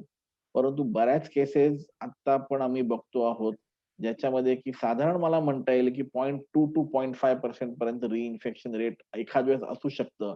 क्वांटिफिकेशन कुठल्याच सायंटिफिक पेपरमध्ये झालेलं नाही किंवा अद्याप ICMR कडून पण असा कुठला रिपोर्ट आलेला नाहीये.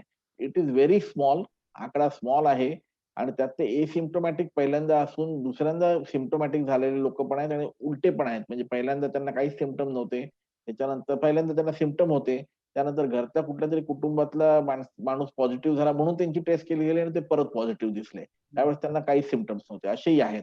तर त्याचं नीट नीट अजून क्वांटिफिकेशन झालं नाही आणि आय थिंक ती प्रोसेस जरुरी आहे, करणं गरजेचं आहे. आपल्याला कळेल की रिइन्फेक्शन रेट काय आहे. पण रिइन्फेक्शन ही रिॲलिटी आहे. ही काही फॅन्टसी नव्हे की होणार नाही करून की होईल करून. होऊ शकतं आणि झाल्यावर ते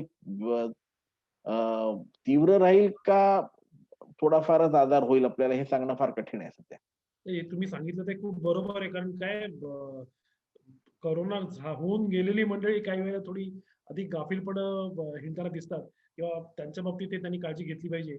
एक योगिता भानुशाली यांचा प्रश्न असा आहे, की सरसकट लसीकरण आवश्यक आहे का? म्हणजे याच्यामध्ये 2 गोष्टी आहेत. मध्यंतरी आपले आरोग्यमंत्री म्हणाले होते, की सरकारने पूर्ण लसीकरणाचं आश्वासन काही दिलेलं नाहीये. केंद्र सरकारने मी म्हणतो. हो. आणि दुसरी गोष्ट म्हणजे कुबेर सरांनी मागे एका लेखामध्ये उल्लेख स्पष्टपणे केला होता, की आपल्याला प्रौढ लसीकरणाचा म्हणजे ॲडल्ट व्हॅक्सिनेशनचा भारताला तसा तेवढा मोठा अनुभव नाही. जितक्या प्रमाणात ते पाश्चात्य देशांमध्ये होतं किंवा फ्लू संदर्भात अमेरिकेमध्ये, युरोपमध्ये होतं. अगदी. पण हा सीझन तसा असतो. तर आपली त्या बाबतीतली तयारी कितपत असणार आहे? तर इन्फ्रास्ट्रक्चर रेडीनेस म्हणतो आपण तसं. हो, नाही हे सगळं आपल्याला नव्याने करावं लागेल. म्हणजे आपला जो लहान मुलांची जी पॉप्युलेशन आहे त्याच्याबद्दल काहीच त्रास होणार नाही. कारण त्यांचा नॅशनल इम्युनायझेशन प्रोग्राममध्ये हा सुद्धा प्रोग्राम चांगल्यापैकी राबवला जाईल 12 वर्षापर्यंतच्या मुलांचा.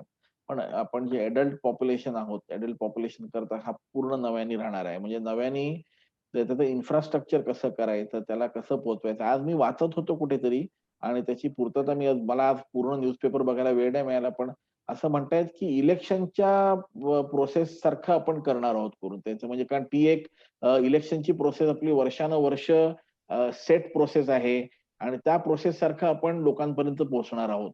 तर it looks like a good idea to do, कारण लोकांपर्यंत तुम्ही इलेक्शननी आपण प्रत्येक नागरिकापर्यंत पोहोचू शकतो आहोत आज. आपल्याकडे तशी क्षमता आहे आणि आपण जर प्रत्येकाला पोहोचवून जर त्या व्हॅक्सिनच्या बद्दल माहिती दिली आणि आपण जर अडल्ट व्हॅक्सिनेशन प्रोग्राम तिथून सुरू केला, तर अर्थातच काही वाद नाहीये त्याच्यामध्ये. ही ही झाली टेक्निकल प्रोसेस कसं करणार. पण ॲक्चुअल जो प्रोसेस आहे, त्याच्यामध्ये तुम्हाला इतके लोकं ट्रेन लागणार आहेत व्हॅक्सिन देण्याकरता. तुम्हाला त्याचं कोल्ड चेन मेंटेन ठेवावी लागेल. ती अगदी तो Moderna किंवा Pfizerचा -70 नसेल तरी प्रत्येक व्हॅक्सिनला कुठे ना कुठे थंड जागेतच ठेवावा लागेल. तो 0 to 4 डिग्री असेल एखाद वेळेस किंवा किंवा रूम एअर असेल एखाद वेळेस. ते आपल्याला असं उन्हात ठेवून चालणार नाही, कुठेही ठेवून चालणार नाही. कुठेतरी आपल्याला ट्रान्सपोर्ट व्यवस्थित करावं लागेल त्याला. त्याच्यानंतर त्याच्याकरता लागणाऱ्या अ, प हे म्हणजे सिरिंजेस, निडल्सला आपण एवढे सडनली 1.6 बिलियन निडल्स आपल्याला डिस्पोज करावे लागतील कुठेतरी.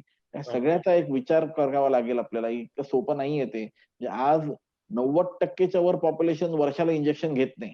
आपण घेत नाही. पण जर आपण सगळ्यांनी एक वर्षाला इंजेक्शन घेतलं, तर तेवढ्या सुया टाकायच्या कुठे? तेवढे इंजेक्शन्स टाकायचे कुठे? हा पण एक प्रश्न आहे. मग त्याच्याबद्दल त्या बायोमेडिकल वेस्ट कसं करायचं? हा फार मोठा प्रश्न आहे आणि त्याचं प्रत्येक पातळीवर डिस्कशन होऊन त्याला कसं इम्प्लिमेंट करणार आहोत आपण ह्याच्याकडे विचार करावा लागेल. कारण हा विचार आपण कधीच केला नव्हता, की एवढा बायोमेडिकल वेस्ट तिथं जनरेट होईल, तर त्याचं काय करायचं पुढे? छानच मुद्दा आहे. सोयीचा मुद्दा विशेषतः टोचणी लावणार आहे असं म्हणता येऊ शकते.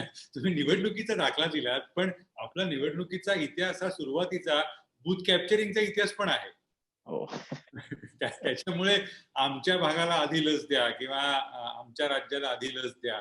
हे असले लोकप्रियतेचे खेळ सुद्धा होतीलच ना, किंवा ती जी जाहिरात अशी आहे ना, की त्याचा शर्ट माझ्या शर्टपेक्षा स्वच्छ कसा, तसं त्या राज्याला माझ्यापेक्षा लस आधी कशी, हे असले मुद्दे सुद्धा होऊ शकतात मला वाटतं.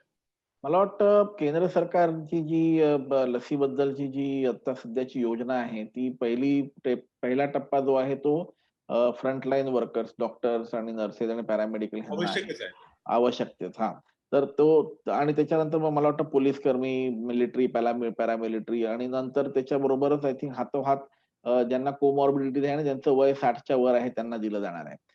त्याच्यामध्ये मला वाटतं कुठल्याही राज्य सरकारच्या किंवा केंद्र सरकारच्या मध्ये न जाता vaccine should be allocated to the person, की अमुक-अमुक माणसाला हे व्हॅक्सिन अलोकेट झालेले आहेत करून. कारण आता आपल्याकडे आधार कार्डचा डाटा आहे भरपूर.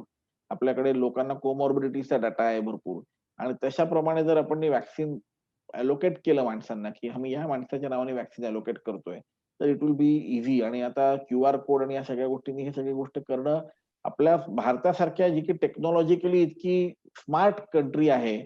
आपण सगळ्या देशाला बाकीच्या देशांना टेक्नॉलॉजी देतो. ह्याच्या टेक्नॉलॉजीचा वापर करून आय थिंक हे डिस्ट्रिब्युशन तसं झालं पाहिजे. त्यामुळे मग त्याच्यामध्ये हा प्रश्नच येणार नाही, की कोणाचं व्हॅक्सिन कोणाला मला पहिले द्या किंवा या राज्याला पहिले द्या.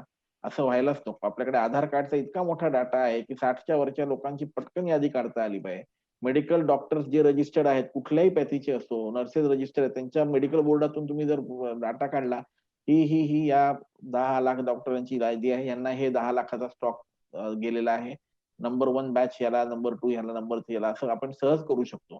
मला नाही वाटत त्याच्यामुळे थोडाफार विचार केला तर आपण सहज करू शकतो हे. या मध्यंतरीच्या या कालखंडामध्ये म्हणजे करोनाचं नक्की काय स्वरूप आहे हे कळत नव्हतं त्यामधल्या काळामध्ये. खूप असे नवीन नवीन मंत्रचळेपणे आपल्या वागण्यामध्ये समाजाच्या दिसत होते. म्हणजे उदाहरणार्थ दुधाच्या पिशव्या सुद्धा लोक धुवून घेत होते. म्हणजे जसं की दूध आतमधनं बाहेर येताना स्वच्छ होऊन येईल, वर्तमानपत्र नको वगैरे वगैरे. तर याचा खरं म्हणजे कुठेच काहीही जगाच्या पाठीवर असा एकही दाखला नाही की वर्तमानपत्रातनं करोना आलाय, म्हणजे त्याच्या स्पर्शातनं किंवा भाजीपाल्यातनं वगैरे वगैरे. तर लस सुरू झाली किंवा जे काही त्याच्या आता उपचाराचे प्रकार दिसत आहेत त्याच्यातनं झालं, तर हे कमी व्हायला हवेत असं नाही का तुम्हाला वाटत? म्हणजे त्यासाठी काय मानसिकता कशी बदलायला हवी लोकांची? मला वाटतं आपोआप कमी व्हायला हवेत आणि आपोआप कमी होताना दिसतात देखील आहे. म्हणजे हा जो फोमाइटचा जो ट्रान्समिशनचा जो एक भीती होती लोकांना, की फोमाइट म्हणजे की तो जंतू तिकडे कशावर तरी बसलाय आणि आपण त्याला हात लावला आणि मग तो आपल्या हातावर आला, की आपल्या कुठूनतरी शरीरात एंट्री करेल तो. ती भीती बरीच कमी झालेली आहे आणि लोकांना साधारण एक एज्युकेशनची अजूनही गरज आहे, ज्यांना की ही भीती अजून कायम स्वरूपात आहे. की बाबा असं काही बहुतांश वेळा काहीही असं होणार नाही, की तुम्हाला त्याच्यातून कोरोना येणार आहे. तुम्ही कुठल्या एखाद्या गोष्टीला जे सामान्य गोष्टीला न्यूजपेपर म्हणा, दुधाची पिशवी म्हणा किंवा भाजी म्हणा त्याला हात लावला तर. परंतु जे आपल्याला पौराणिक वेळा आपल्या वडिलोपार्जित आई-वडिलांनी शिकवलंय, की हातपाय धुवू, बाहेरून आलास की हातपाय धुवू, घरात चप्पल घालून येऊ नको. हे जे स्वच्छतेचे जे साधारण नियम आहेत ना, ते आपण पाळले पाहिजे. आपण फार वेस्टर्नाइज करण्याची गरज नाहीये. तसंच आपण भाजीपाला सुद्धा बाहेरून आला तर आपण भाजीपाला धुवून घेतो. पण त्याच्याकरता जी प्लास्टिकची पिशवी धुणं दुधाची जरा टू मच झालं. पण स्वच्छतेचे एक साधारण नियम तुम्ही बाहेरून दूधवाल्याने दिलेली पिशवी तुम्ही जर आणून आत ठेवणार असाल, ती साबणाने धुवायची गरज नाही, पण एक साधारण पाण्याने विसळून तुमच्या फ्रिजमध्ये ठेवू शकता किंवा त्याला तुम्ही वापरायला काढू शकता. हे जे साधारण एक स्वच्छतेचे नियम आहेत ते करणं गरजेचं आहे मला वाटतं. ते कोरोना करता म्हणून नाही, पण ते एक जनरल हायजीन करता म्हणून गरजेचं आहे. पण त्याचा अर्थ हा नाही की न्यूजपेपर आणला, मग तो इस्त्री केला, तव्यात ठेवला, चिमट्याने पकडला. ते जस्ट टू मच झालं. त्याचा काही गरज नाही अशा सगळ्या गोष्टी करायची. सिद्धार्थ, डॉक्टर, तुम्ही एक मुद्दा मांडला की सोशल डिस्टन्सिंग आपल्याला पुढच्या वर्षी सुद्धा म्हणजे पाळावं लागणार आहे वगैरे. दोन महत्वाची क्षेत्र आहेत. एक म्हणजे आपली मुंबईची वाहतूक व्यवस्था आणि दुसरं म्हणजे शाळा, की जिथं एका मर्यादेपलीकडे आपण सोशल डिस्टन्सिंग पाळूच शकत नाही. मग अशा वेळेला निव्वळ मास्क हेच तिथे प्रतिबंधात्मक उपाय म्हणून ठरतील का त्या स्केलला आपल्याला कदाचित इतक्या लवकर पुढे जाताच येणार नाही? कारण हे दोन मुद्दे खूप सरकार सुद्धा प्रत्येक वेळा ज्यावेळेला नवीन अनलॉकिंग करते त्यावेळेला सर्वांचं लक्ष ह्या दोन विशेषतः मुंबई आणि याच्यामध्ये की वाहतूक व्यवस्था कशी ओपन होणार आहे आणि शाळा कधी सुरू होणार आहे. तर त्याविषयी जरा सांगू शकाल? बरोबर आहे. आपण आहे ना बऱ्यापैकी प्रिव्हिलेज क्लासकडे बघायला नको. कारण जे साधारण जी लोकं आहेत, मुलं आहेत, मी हे शाळेबद्दल बोलतोय. गावाखेड्यातली मुलं आहेत, त्यांच्याकडे कुठे अजूनही 24 तास इंटरनेट किंवा त्यांच्याकडे कुठे मोबाईल फोन्स आहेत अजून देखील. त्यामुळे त्यांचं शिक्षण वाया जाता कामा नाही. आणि त्याच्यातून आता आपल्याकडे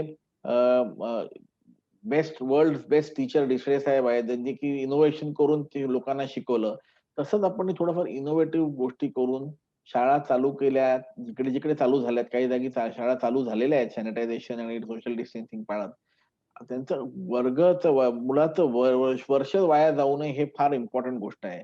कारण एज्युकेशननी शेवटी हे जे आज आपण करतो ते एज्युकेशनच करतो. हा वेबिनार सुद्धा एज्युकेशनचाच एक पार्ट आहे लोकांचा. आणि आपण एज्युकेशनच त्याचं हिरावून घेतलं तर मग काही ते बरोबर नाही. तर जिकडे-जिकडे आपण सोशल डिस्टन्सिंग ठेवून आणि व्यवस्थित शाळा चालू करू शकू, तिकडे शाळा कधी ना कधी आपल्याला चालू कराव्या लागतील आणि त्या चालू झाल्या सुद्धा आहेत. जिकडे आपण इलेक्ट्रॉनिक माध्यमातून कंटिन्यू करू शकू, त्या जागी इलेक्ट्रॉनिक माध्यमातूनच कंटिन्यू करावी. जितक्या वेळ करता येईल तितक्या वेळ. त्याला काहीच माझं म्हणणं नाहीये. पण जिकडे त्यांना नाही करता येत असेल तिकडे मात्र त्यांना शाळा चालू करावी लागेल. आता आला दुसरा ट्रान्सपोर्टेशनचा म्हणजे ट्रेन मुख्यतः किंवा बसेस मुख्यतः. ते तर जसं-जसं तुमचं जनजीवन नॉर्मल होत जाणार आहे. कॉन्टेक्समध्ये ट्रेन, कारण प्लेन गर्दी ते तर किती तुम्हाला चालू ठेवावं लागेल आणि तुम्हाला मास्क हा एकमेव उपाय राहील त्यावेळेस. आणि तुमचं जर सोशल डिस्टन्सिंग नाही पाळता येणार आहे, कारण आपण बघितली मुंबईची लोकलची गर्दी. तर थोडेफार इनोव्हेटिव्ह गोष्टी करून एक मे बी 5% गर्दी कमी करता येईल. पण फार काही त्याला काही करता येणार नाही बदल त्याच्यामध्ये. ते आपल्याला मान्य करून चालावं लागणार आहे ते. आणि म्हणून ते व्हॅक्सिन फार इम्पोर्टंट आहे, की जर आलं आणि आपण एक हर्ड इम्युनिटी सारखा कन्सेप्ट आणू शकलो, तर एखाद्या वेळेस प्रादुर्भाव कमी होईल. ओके. नीरज राऊत यांचा एक प्रश्न आहे. एकच फक्त म्हणजे आपण की हा व्हायरस समजा म्युटेट व्हायला लागला, तर आपण व्हॅक्सिनेशन मागे पडते आणि व्हायरस पुढे जातो, असं काही परिस्थिती निर्माण होऊ शकेल? तर सिव्हिअरिटीमध्ये व्हायरसचं म्युटेशन झालेलं आहे ऑलरेडी. बऱ्याचशा ऑलमोस्ट 50च्या वर स्ट्रेन्स ऑलरेडी सांगण्यात आलेले आहेत. परंतु पूर्णपैकी म्युटेट होऊन तो न्यूट्रलायझिंग अँटिबॉडीज त्याच्यावर कामच करणार नाही, असं काही अजून निदर्शनात आलेलं नाहीये. त्यामुळे आय थिंक व्हॅक्सिन वर हे जे अ, रोगावर काहीच असर होणार नाही किंवा काहीच परिणाम होणार नाही, हे आत्ता तरी दिसून आलेलं नाहीये. पण ह्याचाच परत मी फ्लू व्हॅक्सिनकडे जातो. दरवर्षी सप्टेंबर महिन्यामध्ये नवीन स्ट्रेनचा व्हॅक्सिन येतो फ्लू व्हॅक्सिनचा. दरवर्षी. आय थिंक कोरोना बाबतीत पण असंच होईल. ते लोकं या वर्षाचे म्युटंट स्ट्रेन्स बघतील, त्याच्यावरचं स्पाइक प्रोटीन किंवा जे काही प्रकारचं व्हॅक्सिन असेल, ते काढून त्याच्यावरती न्यूट्रलायझिंग अँटिबॉडीज बनणारं प्रोडक्शन होईल आणि मग तो स्ट्रेन मग एका महिन्यामध्ये दरवर्षी रिलीज व्हायला चालू होईल. तर हे मला दिसून येतंय, की हे व्हॅक्सिनेशन पण वार्षिक पद्धतीनंच होईल. सॉरी माफ करा परत बोला. मी थोडं मिस झालं. कोरोना व्हॅक्सिनेशन लसीकरण पण वार्षिक किंवा अॅन्युअल पद्धतीनंच करावं लागेल? आता तरी असं वाटतं की 1 वर्षाच्या वर आपल्याला इम्युनिटी मिळेल असं कुठल्याही व्हॅक्सिननी सांगितलेलं नाहीये आतापर्यंत. एक गोष्ट आहे मात्र त्याच्यामध्ये सिद्धार्थ साहेब, की टी सेल्स नावाच्या पेशी आपल्याकडे आहेत. जे आपल्या बॉडीमध्ये आहेत. टी सेल्स ह्या मुख्य पेशी आहेत ज्या की आपल्याला जी इम्युनिटी प्राप्त करतात किंवा आपली जी इम्युनिटी वर आपण ज्या शरीरामधून इम्युनिटी ॲक्शन करतो ती ती त्या टी सेल्स मधून येते. ती टी सेल मेमरी मात्र राहते. आणि ती टी सेल्स मला वाटतं दुसऱ्यांदा जर इन्फेक्शन झालं तर T cells will quickly activate आणि will not cause probably a very serious infection असं वाटतंय आम्हाला. त्यामुळे टी सेल मेमरी जरी राहिली, तर एखाद्या वेळेस आपल्याला वार्षिक नाही, मे बी 2 वर्षातून एकदा किंवा 3 वर्षातून एकदा व्हॅक्सिन घ्यावं लागेल. आणि देव करो हा कोरोना जावोच हाँगकाँगच्या कोरोनासारखा आणि आपल्याला राहावं, परत व्हॅक्सिनेशनची गरजच ना पडो 1-2 वर्षानंतर. मला असं वाटतं की डॉक्टर करो आणि जावं किंवा वैज्ञानिक करो आणि जावं हे जास्त हो. योग्य ठरेल. मला एक वैद्यकीयच्या अनुषंगाने प्रश्न विचारायचा आहे की लस अजूनही पूर्णपणे बाजारात यायच्या आधी सध्या काही जणांनी ज्याला खास भारतीय डोकं म्हणतात अशा पद्धतीनं एक प्रयोग सुरू केलाय. तो असा म्हणजे अर्थात तुम्हाला माहित असेलच की न्यूमोनियावरती लस आहे काही प्रमाणातली. तर फ्लूची लस आणि निमोनियाची लस अशी मोठ्या प्रमाणावर द्यायला सुरुवात झाली आहे. लोकांनी घेत आहेत. म्हणजे आपल्याला त्याची नक्कीच माहिती असेल हे सगळं. तर याचा कितपत उपयोग झालेला आहे किंवा हे शहाणपणाचं आहे का? तर अगदी फार छान प्रश्न आहे. मी सुद्धा फ्लूची लस आणि निमोनियाची लस प्रिस्क्राईब करतो. पण ती कुठल्या वयोगटाच्या पेशंट्सला करतो, की ज्यांचं की 60 वर्षाच्या वर आहेत, कोमॉर्बिडिटीज आहेत आणि ज्यांना की अ, दुसरे काही रेस्पिरेटरी आजार जसं काही दमा म्हणा किंवा सीओपीडी म्हणा, त्या लोकांना आम्ही निमोनियाची लस प्रिस्क्राईब करतो. फ्लूची लस जी आहे ती हेल्थ केअर वर्कर्सला आणि हे जे मी हाय रिस्क पॉप्युलेशन म्हटलं, त्यांना सुद्धा दरवर्षी घेण्यात काही हरकत नाहीये. कारण मी जसं म्हटलं, की त्यांनी एखाद्या वेळेस आजार होणार नाही आणि झालाच तर सौम्य होईल. परंतु आता एक लार्ज पॉप्युलेशन अशी आहे आता आपल्याकडे आणि ज्याचं की उत्तर नीट सायंटिफिकली आपल्याकडे नाही, ज्यांच्या की लंग्स ऑलरेडी कोरोनामुळे खराब झालेले आहेत. बरं. पण ते 30 वर्षाचे, 40 वर्षाचे, 50 वर्षाची व्यक्ती आहेत. ज्यांना की बऱ्यापैकी सिव्हिअर कोरोना झाला होता आणि त्यातून बाहेर येतात. त्या लोकांना ही लस द्यायची की नाही? म्हणजे नाही असा प्रश्न नाही म्हणजे वाईट ह्याच्याने नाही, पण त्याचा काही फायदा होईल की नाही हे आपल्याला माहिती नाही. बरेच डॉक्टर्स, बरेचसे लोकं आता या लोकांना सुद्धा ही लस द्या, दोन्ही लसी द्यायला लागल्यात, की निमोनियाची पण लस घ्या आणि फ्लूची पण लस घ्या. आणि त्याच्या मागचा हेतू हा आहे, की लंग्सचा जो एक रिझर्व्हायर किंवा एक एक रिझर्व्ह कॅपॅसिटी असते ती कमी झालेली आहे सध्या. जर त्यांना परत निमोनिया झाला किंवा त्यांना परत जर फ्लू झाला, तर एखाद्या वेळेस त्यांना तो फार तीव्र प्रकारचा होईल आणि ह्याची ही भीती लोकांमध्ये आहे. म्हणून डॉक्टर लोकं म्हणतात, की तुम्ही हे व्हॅक्सिन 2 घ्या करून. आणि that is the only reason why these vaccines are given. या 2 व्हॅक्सिन्सनी कोरोना होणार नाही असं अजिबात मनात आणू नका. हे 2 व्हॅक्सिन जर तुमच्या डॉक्टरनी प्रिस्क्राईब केले असतील, तर ते तुम्हाला परत ह्या 2 आजार होऊ नये म्हणून प्रिस्क्राईब केलेत. कोरोनाशी त्याचं काही घेणं-देणं नाहीये. सिद्धार्थ मला वाटतं आणखी 2 प्रश्न शेवटचे घेऊया आपण. हां, एकच म्हणजे मला या निमित्तानं प्रश्न विचारायचा वाटतो, की पोस्ट कोविड जे आपण बरे होऊन आलेले रुग्ण आहेत, त्यांच्यामध्ये सुद्धा पोस्ट कोविड सिंड्रोम किंवा पोस्ट कोविड ज्याला आपण अस्वस्थता म्हणू किंवा ते पुरेसे त्या पद्धतीने काम करू शकत नाहीत वगैरे, वगैरे. तर त्यावरती काही थेरपी किंवा अशी काही विकसित झालेली आहे किंवा त्या प्रयत्न सुरू आहेत त्या दृष्टीने? ऑगस्ट महिन्यामध्ये मी माझ्या माहितीप्रमाणे देशातली पहिली पोस्ट कोविड ओपीडी फोर्टिसमध्ये चालू केली त्यावेळेस. त्यावेळेस लोकांना पोस्ट कोविड ओपीडीचे पोस्ट कोविड असा एक त्रास दिसून यायला लागला होता. आणि त्यामध्ये मी बघतो की सगळ्यात जास्ती जो त्रास आहे, तो 2 गोष्टींचा आहे. एक म्हणजे की जे सगळ्यांनाच माहिती आहे श्वास. म्हणजे श्वास घेण्याकरता त्या लोकांना फार लोकांना अजूनही त्रास होतात. थोडे पण चालले की दमतात, थोडे पण चालले की धाप लागते, जिना चढला की धाप लागते, ऑक्सिजन सॅच्युरेशन कमी राहतं. एक रेस्पिरेटरी कॉम्पोनंट ह्यातला एक खूप मोठा आहे. पण तितकाच मोठा एक मानसिक कॉम्पोनंट पण आहे, जो की अनफॉर्च्युनेटली इतका पब्लिसाइज झालेला नाही आज देखील. आणि तुम्हाला सांगतो मी साहेब, इतके लोकं डिप्रेस्ड आहेत आणि वेगळ्या-वेगळ्या कारणांनी आहेत. काही लोकं डिप्रेस आहेत, की त्यांना कोरोना का झाला आणि ते एवढ्या मोठ्या संकटातून कसे तरी सुटले आणि मी मेलो असतो एखाद्या वेळेस किंवा मी जगलो नसतो, ही एक भीती आहे. काही लोकं असे दुर्दैवी आहेत, ज्यांनी की आपल्या कुठल्यातरी जवळचा माणूस गमावलाय आणि ते पण आजारी होते आणि तो व्यक्ती पण आजारी होती. त्यांना असं वाटतं, "अरे बापरे! हे कसं झालं करून?" काही लोकांचे व्यवसाय खराब झाल्यामुळे त्यांना कोरोना झाला. त्याच्यामुळे त्यांना त्यांचं दैनंदिन जीवन लॉकडाऊनमुळे खराब झालं, असे आहेत. आणि एक असे वयोगटातले लोकं आहेत, जे की म्हणजे माझ्याकडे ॲट लीस्ट 10-12 पेशंट असे आहेत, ज्यांचे की मुलं सगळे परदेशी आहेत, लॉकडाऊनमुळे येऊ शकले नाही, आई वडील किंवा दोघेही आजारी होते इथे आणि त्यांना आता ही भीती आहे की आपण मुलांना कधीच बघणार नाही करून आणि त्यामुळे ते डिप्रेस्ड आहेत. आणि हे अशा लोकांना सायकॉलॉजिकल सपोर्टची फार गरज आहे. सायकियाट्रिस्ट सपोर्ट दरवेळेस सगळ्यांना पाहिजे असं नाही.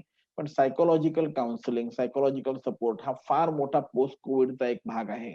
आणि त्यांना पुन्हा मनाने खंबीर करून, त्यांना मनाने दुर्बळ न करता मनाने खंबीर करून पुन्हा त्यांच्या नॉर्मल आयुष्यात कसं आपण आणू शकू, याच्याबद्दल फार गरजेचा आहे विचार करणं. म्हणजे सायकियाट्रिक आणि सायकॉलॉजिस्टची फार गरज आहे आता आपल्याला.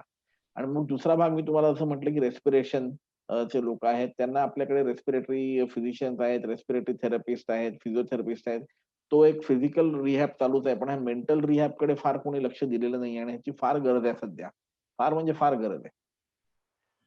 मला वाटतं कन्क्लूड करण्यापूर्वी सर एकच प्रश्न तुम्हाला विचारायचं वाटतं की तुम्ही इतकी महिने आता बिझी आहात, आता सध्या या क्षणी ह्या मोमेंट तुम्ही अधिक वेळ घरी घालवू शकता का का अजूनही त्या बाबतीत धावपळच असते तुमची? आणि म्हणजे त्याच्या अजून प्रश्न आहे. त्याच्या आधीचा डॉक्टर त्याच्या आधीचा एक महत्वाचा मुद्दा म्हणजे जेव्हा हा करोना ऐन भरात होता त्यावेळेला तुम्ही करोनातनं काम करून घरी गेल्यानंतर कशाला आलात बाबा अशी सोसायटीमध्ये प्रतिक्रिया तुमच्या तयार होत होती का? सुदैवाने माझ्या सोसायटीत नाही झाली. परंतु बऱ्याच सोसायटीत माझ्या कलीग्सच्या झाली आणि आम्हाला त्यांना म्युनिसिपालिटीकडून किंवा हॉस्पिटलकडून लेटर्स देऊन त्यांना सांगावं लागलं. काही लोकांनी बोललं, "आप हॉस्पिटल में ही रहो." अहो, हो. माझे 1-2 डॉक्टर्स होते, कलीग्स ज्यांना की असं सांगण्यात आलं आणि ते अनफॉर्च्युनेट आहे. म्हणजे त्याला लोकांचं अगदी कंप्लीटली अनफॉर्च्युनेट गोष्टी आहेत त्या. पण घरी जवळपास 7 6.5-7 महिने मी एकाच खोलीत राहत होतो. म्हणजे बाकीचे कुटुंबीय लोकं वेगळ्या खोलीत होते. मी एका खोलीत होतो.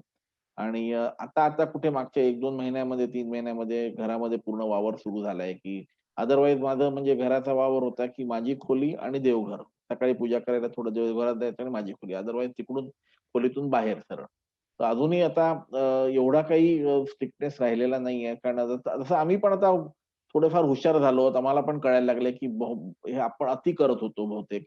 आणि तुम्ही जर कोव्हिड एरियामध्ये गेलात आणि कोव्हिड एरियातून तुम्ही बाहेर आलात, तुम्ही एक शॉवर घेतला, व्यवस्थित जर डॉफिंग ऑफ केलं आणि शॉवर घेतलात, तर तुम्हाला काही घरी तुम्ही काही तो आजार घेऊन जाणार नाही आहात तुमच्याबरोबर.